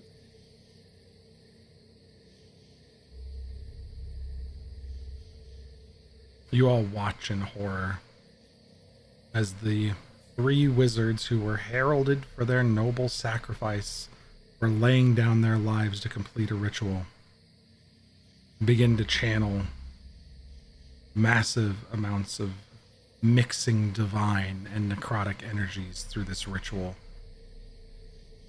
The 4 individuals racking and writhing with pain as they shudder under the sheer stress of the magical energy coursing through them, flowing into the 5 heroes. And suddenly, at the last moment, an explosion shatters the room. The 3 wizards that you all thought were heralded as heroes, lie dead, their ritual books scattered against the edges. But the 4 bodies of those individuals performing the rite vanished. And the shade of Botrin's anger stands in front of you. Go ahead, Max. Just to confirm, 3 wizards, 4 people in chains. The people in chains are inside of the spell circle. The wizards are using the 4 people in the spell circle as a sacrifice to return life into the heroes. No, the heroes are alive. They are breaking the mind control of Burroughs. Yes. Returning them to their senses. Returning them to that's their what senses. I meant. This explosion racks them, and then very rapidly you see it all fade away, and you're standing on nothing except for this etched ritual circle, and in the middle the shade of Botrin. This angry version of Botrin, more muscular than you've ever seen, rippling with musculature down the shoulders and arms, seething with hatred. Sorry. Did it look like the people in the circle all died except for Botrin, or did it look like Botrin died too? The bodies all disappeared. You don't know whether they lived or died. Oh. So wizards go poof. Big explosion. The 4 Wizards bodies get all of a sudden loaded. Yeah, Sacrifices wizards are die, gone. 4 bodies, ooh, magic, disappear. All that's left is 3 dead wizards and an angry Botrin in the middle. Yep. Does the ritual circle, or did the ritual circle and or scar now on the ground resemble anything about phenomancy? I was wondering that same thing. Haha. Having Please say studied no. it a good bit. Having studied it a great bit, please say no. And I will go about my day. The ritual circle yeah. does not have any phenomancy in it. Okay. However, That fills me with no shade comfort. of Botrin is seething, pointing at your friend Botrin. You gave up and you let her die. You listened to the lights and they led you away from her. You could have saved her if you weren't so weak. Watch where you point that finger, buddy. There's 3 more pointing back at you. You don't know what he went through. You listened to what they said. You learned the ritual and you stood in that circle because you are weak. How could you let her die? You are nothing. You're right. I was weak. I didn't try. I followed the lights because they sang a very sweet song. And they taught me many great things. They did. And where did those sweet songs lead you? To friends that will hold you and comfort you? What about her? She lies dead and cold because of your weakness, and you coddle yourself in the arms of these inferior people. She was everything. She still is. But they're not inferior. No. I was what you should have been. I am superior. They are all nothing. They're nothing. They are better than you. They are better than me.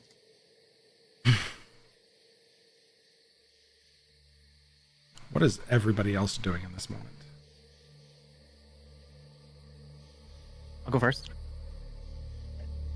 I'll be standing behind Botrin, and I'll activate my mask. And I'll just grow slightly a little bit. Stand up a little bit taller. And just menacingly back up Botrin. Make an intimidation check. Anybody else? Yeah. Maximilian. Max would like to step forward. Jaeger, and that's at say- advantage with your mask on. Oh, please, no. What'd you I'm get? changing I got a 5 the first time and then a 6. Oh no. All right, Maximo, go ahead. I understand your anger. I don't know exactly what your anger feels, but I know my anger. And the hatred towards someone that you once were that was too weak to do anything. Trust me, I know it all too well. You hate what you were and maybe also what you became. But that anger, although it can lead you to becoming something better, it can lead you to become something worse, and it can burn you from the inside out. Please. Make a wisdom saving throw.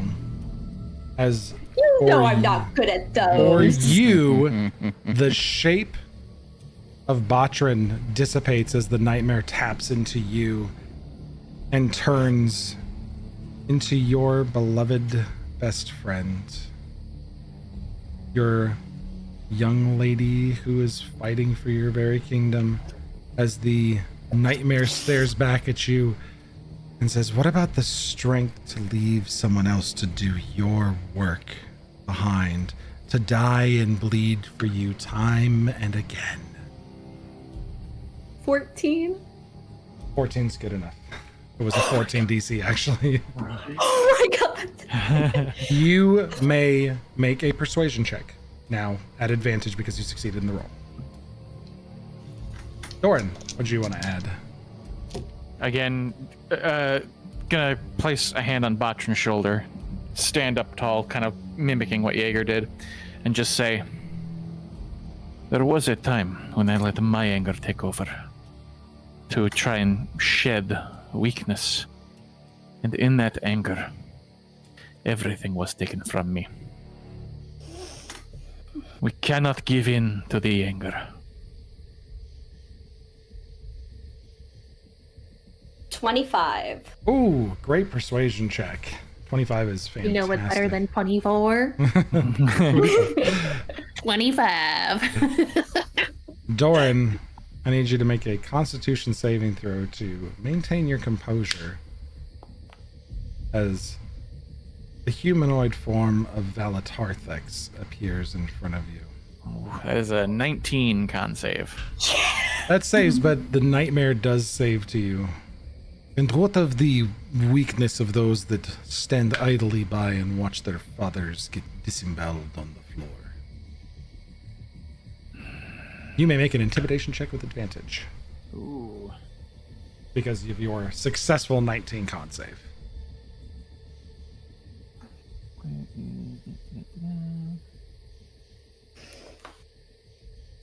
One second, Isadora, I see you dying for it. But ultimately, it is unnecessary after 2 successes from their friends. The Shade of Botrin. If it's not necessary, then she's just gonna sit there like shook. Like, how dare you say do you see me? You see this angry version of Botrin start to look inward and just angry at themselves. Start, "Ugh, we could be stronger. No. No. Oh." And crumples into a heap on the floor and just starts sobbing into the floor. Botrin, what do you do? What was that? What do you do, Botrin, as this shade of yourself lies helpless, all of their strength failing them on the floor?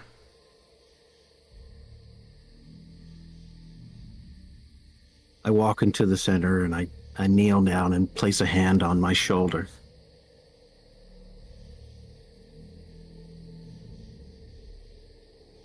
You were weak because you were alone. You went to the lights to learn strength. You went to the lights to learn knowledge. To be stronger for her. but it took too long. But I am not weak now. I am stronger because of those around me. And then Botrin stands up and he shows them exactly what happened to him after the explosion. Of how his body was thrown out of this world and into Kosoba. You all watch as this version, this angry, insanely buff version of Botrin. You are stronger with them. Fades into nothing. And you are torn across the infinite as you were standing inside of the Weave Chamber at Bryndoinham's great library. And you find yourself with Botrin in the streets of Kosoba proper, lost, confused, and struck down. And as Botrin, laying on the ground, awakes, you all see the vision clear. And sitting on the side of one of the streets with a couple books in her hand, watching this person in front of her sleep, is Bryndoinham in her human form, this aspect of time, a great dragon. She reaches down to Botrin, takes their hand, and you're all whisked away inside the library of Bryndoinham. You see our old beholder friend having discussions with Bryndoinham about the intricacies of the multiverse and the different planes of existence. Who? Isadora, there is a beholder that is missing its primary eye. That is, its main eye is dead, but a couple of the stalks are still alive. But it's having a conversation with Bryndoinham, and she's just nodding and agreeing and points to a couple books. But the rest of you are more focused on Botrin. As Botrin, Bigsby. you see yourself... Bigsby, that's correct. Bigsby the beholder. Bigsby. Yeah, Bigsby! I had to look for it. Botrin, you're looking at yourself covered, nearly hidden in a shrine of books. What is this version of Botrin doing? This version of Botrin is almost very close to the one that you first met. He's wearing the garb of that you first met him in, and you can see his hair moving on its own as he is digging through these books, trying to find the answer to not only get himself back home, but trying to figure out how he can be stronger, how he can I don't know. try to reverse what happened. And you can see like flashes of time as he's moving through the years, trying to learn everything he can in the library. And you see the day that he first calls into existence his familiar. And if you remember at the beginning, his familiar had more of a traditional shape. It looked like a homunculus with wings, and it kind of bounces around, and he calls it Sparkle. But the little creature goes, "No, Sparkle. Sparkle." And then he and Spackle continue to pour through the books, trying to learn more, trying to better himself. And as he's doing this, you can see that he loses more pieces of his memory, his mind. And as the years progress, he becomes stranger and stranger, locked for years and years with an aspect of time who won't speak and an eyeless beholder that won't shut up. As you're And that's all watching, and Isadora, you witness this nightmarish memory as the final piece that clings, the final segment of soul that holds on inside of Botrin is torn away, as you watch for the first time Isadora, but the rest of you reliving a frantic battle in Kosoba. You see again the void dragon Noldrith enter into Kosoba, and Bryndoinham leaves to engage this creature in aerial battle from the Weave Chamber. Isadora, you see for the first time them. Actually, I apologize, Isadora and Jaeger for the first time, because the rest of you all see Diggin. You see Galaxolin. Yeah. In Galaxolin's passive form of Diggin with this group. As they go into the Weave Chamber, you follow this group into the Weave Chamber and you see the threads of fate woven into the loom. And Bryndoinham leave rapidly to engage in battle with Noldrith. And from inside this Weave Chamber for the first time, Jaeger, Isadora, you see the visage of Imana. You see the memories of this fragment of nightmare as Imana marches into the Weave Chamber with an army far surpassing the strength of this band of heroes.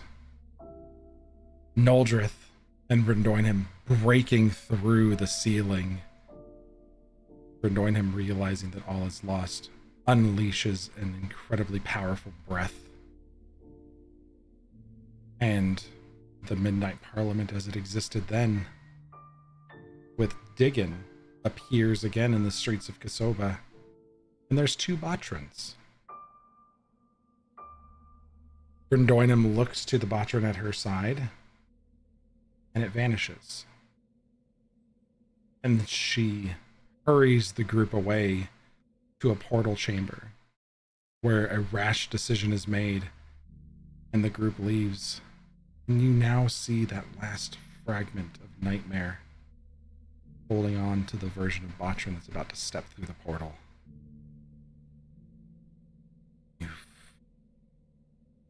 He turns back to the rest of the group.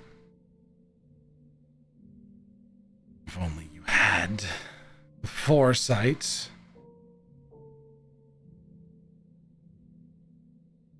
You knew you weren't strong enough yet. Botrin, how dare you leave this place of infinite knowledge, of things that could teach you all of the answers you needed.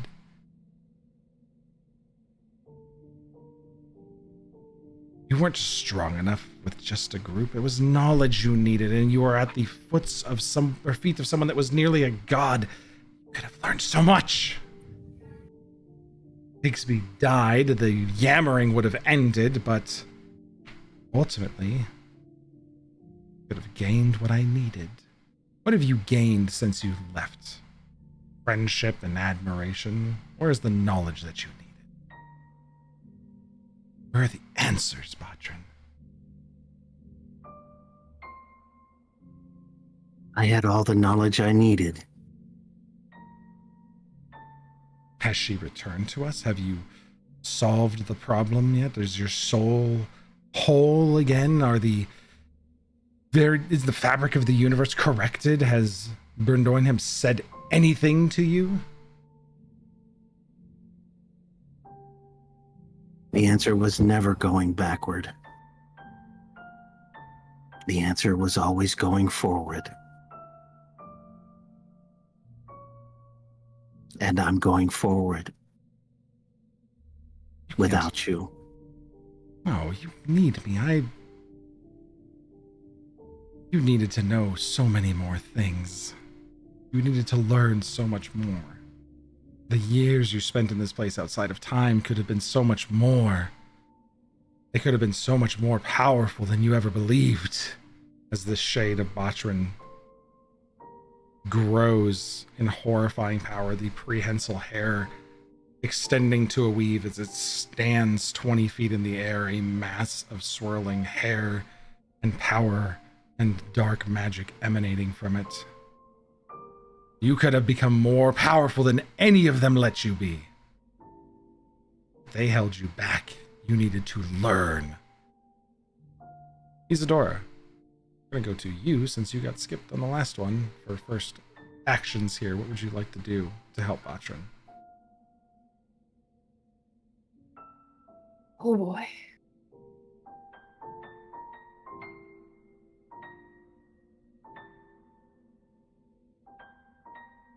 And Jaeger, we'll Honestly- probably go to you next because you didn't get to add to the last one either. Honestly, she's really lost for words.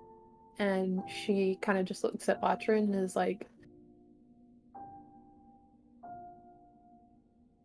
you said all the right things, and I know you meant it.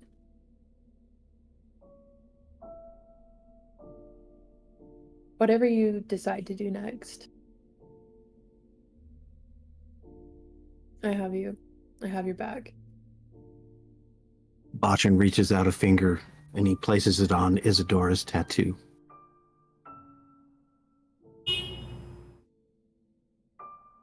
Thank you. Isadora, you may make an intimidation or persuasion check against this entity that's trying to convince Botrin that he should not have left with the Midnight Parliament. Why does that? Jaeger, what did you want to add? I'll just walk next to Botrin and Isadora. You say that we Advantage, sorry, with the tattoo. Tattoo is moving and living right now because Botrin touched it. It's advantage in here when Botrin helps you. You say that we held, I guess, you back. But you have it all wrong. Without Botrin by our side, and without the strength of numbers and friendship, none of us would have grown to what we all have become. Without Botrin, we would almost be lost in time. And I think you're looking too much on your own strength when it might not just be one that you need to save the lives you love, but many.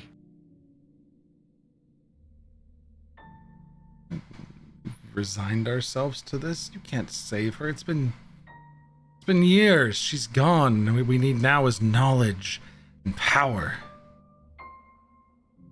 You can offer you two things. You can either make a persuasion check, or you can make a show of force supporting Botrin and make an attack roll. Kind of showcase what you can do to support Botrin.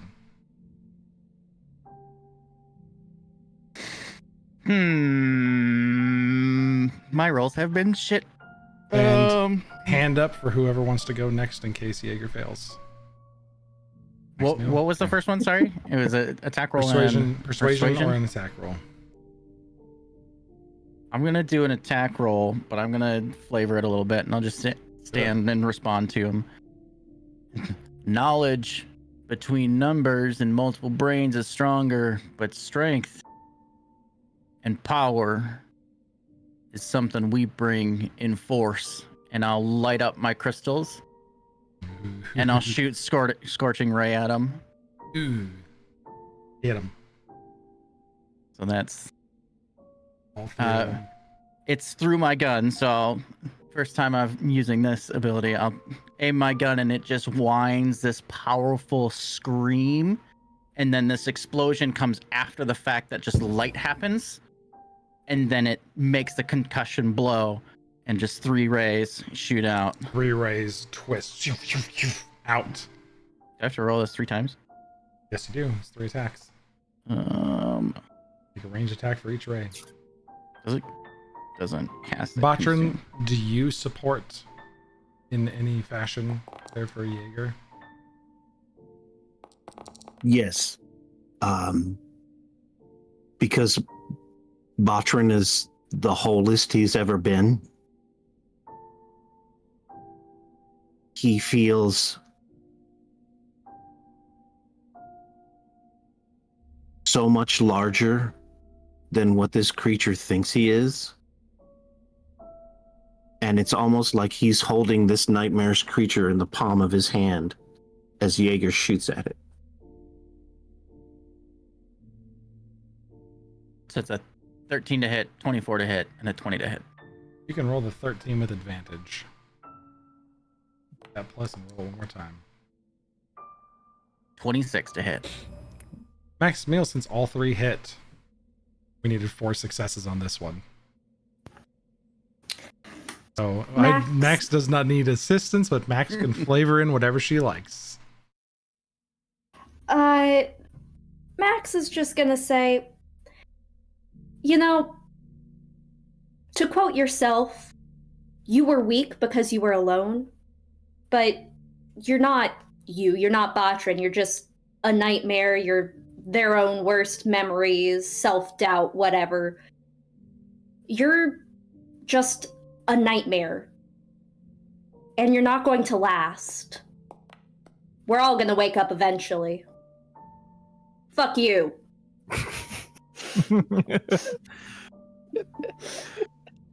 You watch as the 3 scorching rays blast through this creature. It tries with all its might to resist your effort against it. But eventually the hair recedes and it crumbles to the ground near the portal. And you're left standing on that magical pathway between the 4 portals that you all fatedly decided on so many months ago.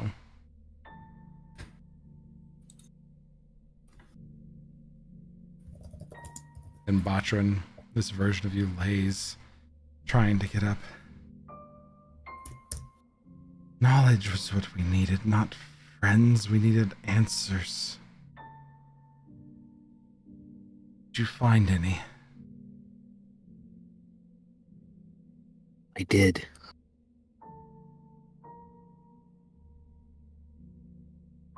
Good. It's what we really Right needed. through that door right there. Point to the purple portal.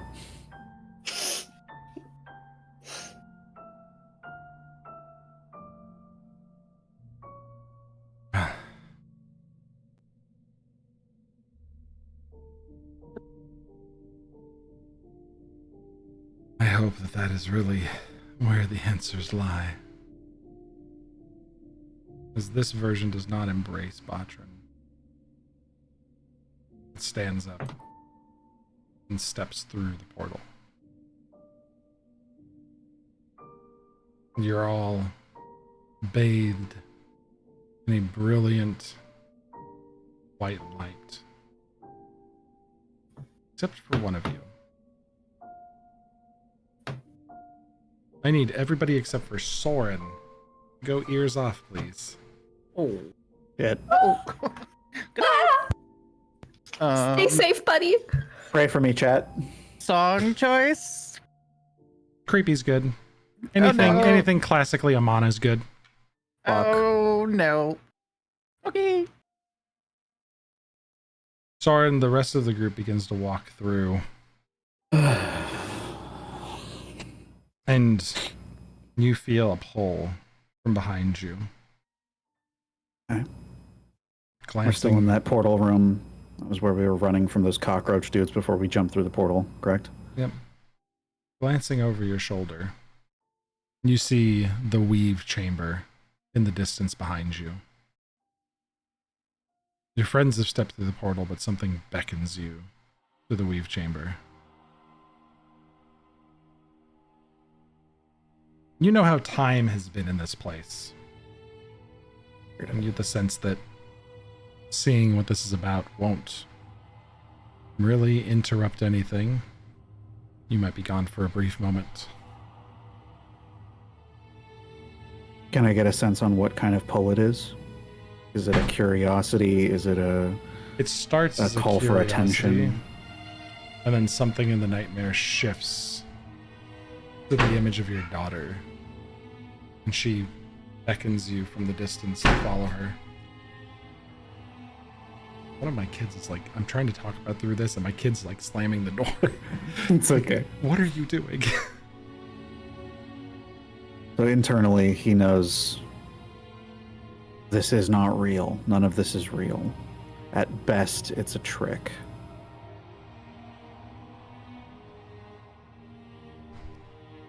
If you want to speak, we can speak here. The nightmare shifts as the weave chamber telescopically overtakes you, That's more like it. and you stand inside of a destroyed weave chamber, the loom in pieces, portions of threads running everywhere. Two piercing yellow eyes open at you from the distance. Further behind that, up the ruined reb, 16 more eyes open in one head. There are clearly two entities here, one with 2 yellow eyes, one with 16. We've seen Amana have yellow eyes. Yes. What are the color for the 16? Yellow as well. And you hear a deep emanating from this creature with the 16. Have we seen Noldrith, his eyes at all? You have That's not, eyes? but Okay. I will give you a emphasis roll. Okay. 2d20s, whichever's furthest from 10. 9 and a 15. So the beneficial one. Okay. Hold on, excuse me.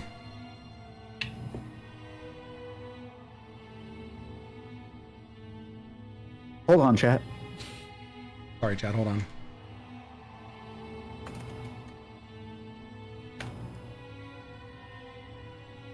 Okay, they let me know somebody's here, but okay, door's getting slammed. Whatever. I know. I'm stressed too. It's okay. Okay. Sorry, I am back. I was trying to figure out what's going on. It's okay. So you do get the good result. You've heard this described to you before. Someone saw Brendoinem in her spider form with 16 eyes and the presence of hundreds beyond that, but visibly 16. Just kind of look up at her and see how she's different. And just... You can't see her. You can see her eyes piercing out from Right. nothingness, but It's the this same is color though, right? the yellow color. And you hear a strangely guttural voice of Amana coming from the distance. Cleansing the nightmare won't change anything. I still herald the rot. Nothing you do here matters. Herald all you fucking like, but we've saved our friend. That was good enough for me. See you soon, bitch. I'll start walking back towards the portal that everybody left through. You find yourself in the weave chamber, just walking through eternity, endlessly. Suddenly, her voice appears behind you. You leave me when I desire it. You stand between realms in my domain. Here I can reach you, but soon I will be upon you. Well then kill me or release me, parasite. Parasite, you say? Strange how a parasite desires nothing more than to feed. I'm well aware of your tendencies. You find yourself standing back before the portal. I look around. Do I see her? You don't. The weave chamber is gone, but you have a strange hunger in your stomach that you can't explain. The portal lies before you, but this is the nightmare. That feeling could be just as fake as the rest of them. Do I get the sense that this is the correct portal? You do. You can see your friends bathed in white light just beyond it.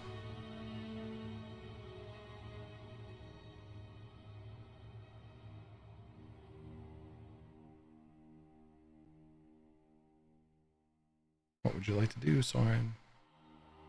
Take a good look at them. You can toy with me all you like. But that's where I find my comfort. And it is much stronger than you. Good luck. I walk through.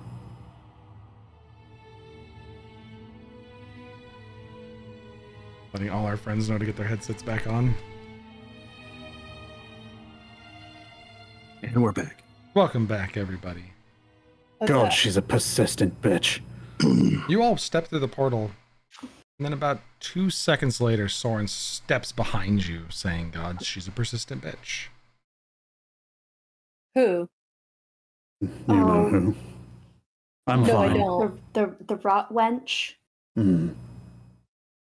Why? Do you just have casual conversations with Big Bad Evil, or am I the only one? She pops in from time to time when she feels like being petty or annoying.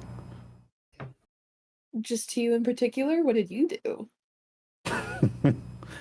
No, not to me specifically, to all of us, but Max points at the scar coming off of her eye. doesn't always go well. That was from her? Best to I keep already your didn't senses like her. about you. As they're discussing Botrin, you find yourself in a place you recognize. Lounging pillows and a great soft throne in front of you. And for the first time, the rest of you see Caritas, Oh, fuck. the god of dreams, the shepherd of sleepers, upon her great throne. Botrin, Max you look is gonna be behind you, and you all can clearly see that this throne has shifted slightly and now sits above Holderima, looking out over the nightmare. And you can see below you, in Eterna, dissipating shadow. The clouds are clearing and you can see the landscape below you. Botrin, you can feel it. And now you can see it. There is a cleansed, pure version of Botrin, ethereal, standing near Caritas. Botrin, your soul stands before you, reformed, the nightmare receding. As Caritas sits up, you see, the rest of you see her for the first time, her large, billowing sleeping pants. There's a crook leaned up against this, what you could call a throne, but it's really a large lounging daybed. She stretches in a loose-fitting vest, barely covering piece of her. This is the most chill form, like non-formal rest wear. She's basically a god in pajamas. Stretches out and looks out to the group of you. Botrin, my regent. Fine work. Thank you. And Botrin turns and looks at his friends, and he says, I told you earlier that I needed two things from you. The first is your forgiveness, because I have to leave you. What? What? You look back and you see that another form of a soul appears next to Botrin. It is flowing with pure ethereal energy. Cecilia holds Botrin's hand. And Caritas looks back to them, looks to Botrin. Your trial's complete, Botrin. You know what I ask of you. I am ready for the long sleep, the greatest sleep. A new shepherd needs to guide the dreamers. Take my place. Botrin reaches out and he takes the shepherd's crook in his hand and he smiles at each of his friends and he says, "You made me whole. And as I watch over her watercolor dreams, I will do my best to watch over yours. Thank you. From the depths of my heart and from the very depths of my soul." And then Botrin fades into the dreaming. Caritas looks towards the crook as Botrin's soul fades out to the dreaming.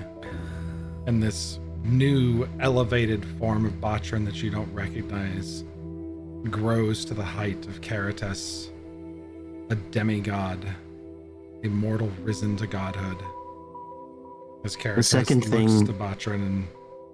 Oh, go ahead, Botrin. The second thing I asked of you was your help.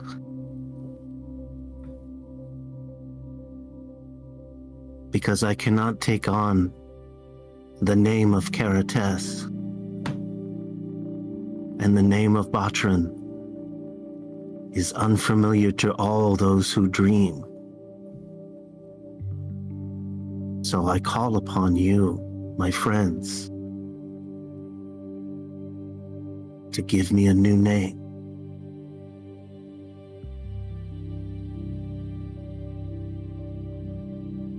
Ben, what would I know the Elvish word for shepherd is? I'm gonna ask that we do that offline so you can present it next week for me. Okay. So in short, Sort of. out of character, your task is to, when you wake from this dream, name the successor of Caritas and provide the new god of the dream's name, the new shepherd of sleepers. But as Caritas begins to fade, as Botrin takes their now ruling place as the shepherd of dreams, Caritas holds for a moment. Botrin, is there any final request you have of me before I leave this place? I don't want my absence to be a burden to my friends. If you could somehow make it so a part of me stays with them, that would be a dream come true. I have just the thing. Wake now, dreamers, into a world anew. You watch as Caritas fades from existence. Your friend Botrin, now a god of the dream, lays upon the dreaming throne. And you wake up in the chamber of dreamwalkers, and you see the nightmare. This fountain has slowed. Botrin's body lies next to you. You all look for a moment and you see Spackle, the visage of the ghostly girl, laying on the floor where that portal erupted from her very mouth. the connection between nightmare and reality. And an image of Caritas appears, holding gingerly the hand of Cecilia. She scoops up Spackle, her small, frail body, and walks towards Botrin. Lifts Botrin in the other hand and walks back to the center of the chamber. A great white, brilliant flash of light appears as the three begin to move together. Caritas sighs and disappears. And Mel, will you please describe your character to us that appears in front of you all? Oh, Mel, you're muted. Perfect introduction. Of course I'm muted to start. Anyway. So, before you is a young woman that stands about 5'8" with a lithe frame.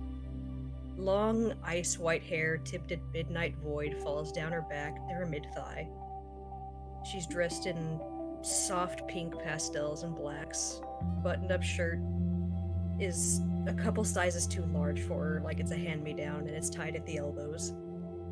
Black cloak with a pink inner lining ending in almost a backwing shape goes down her back. Waist-high black skirt with slits running up both thighs tied off with pink string and a few belts and bags hang on her hip. She's got these fishnet leggings with star and moon patterns and heeled boots with pink laces.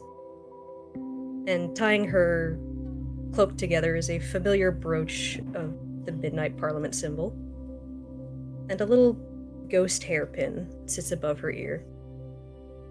Numerous tattoos adorn her chest and trail down her arms, down to her fingers, which you very quickly notice are translucent. Same with her legs. And she looks up at you all with this warm, bright smile, these big, bright, steely gray eyes that twinkle with a familiar mischief. As a small-looking, odd griffin perches itself on her shoulder, and she introduces herself. Hi, I'm Blair. Puts out her hand.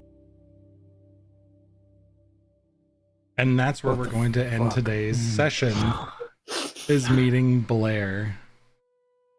Oh my gosh. Oh yeah, we have art. Confused. We already have art, of course we do. Oh god, we are. already have art. Oh, I love the griffin.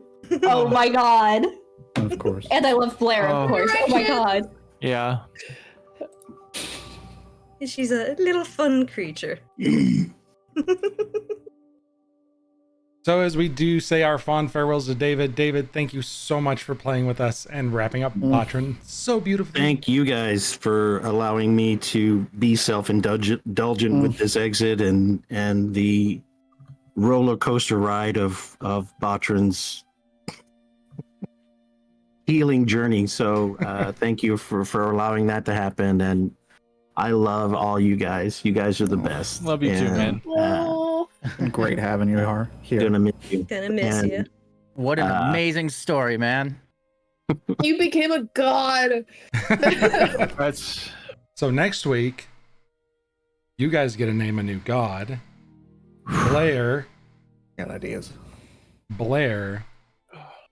you find a strange linked dagger hanging at your hip. Oh, Oh, no. no. oh dear. God damn it.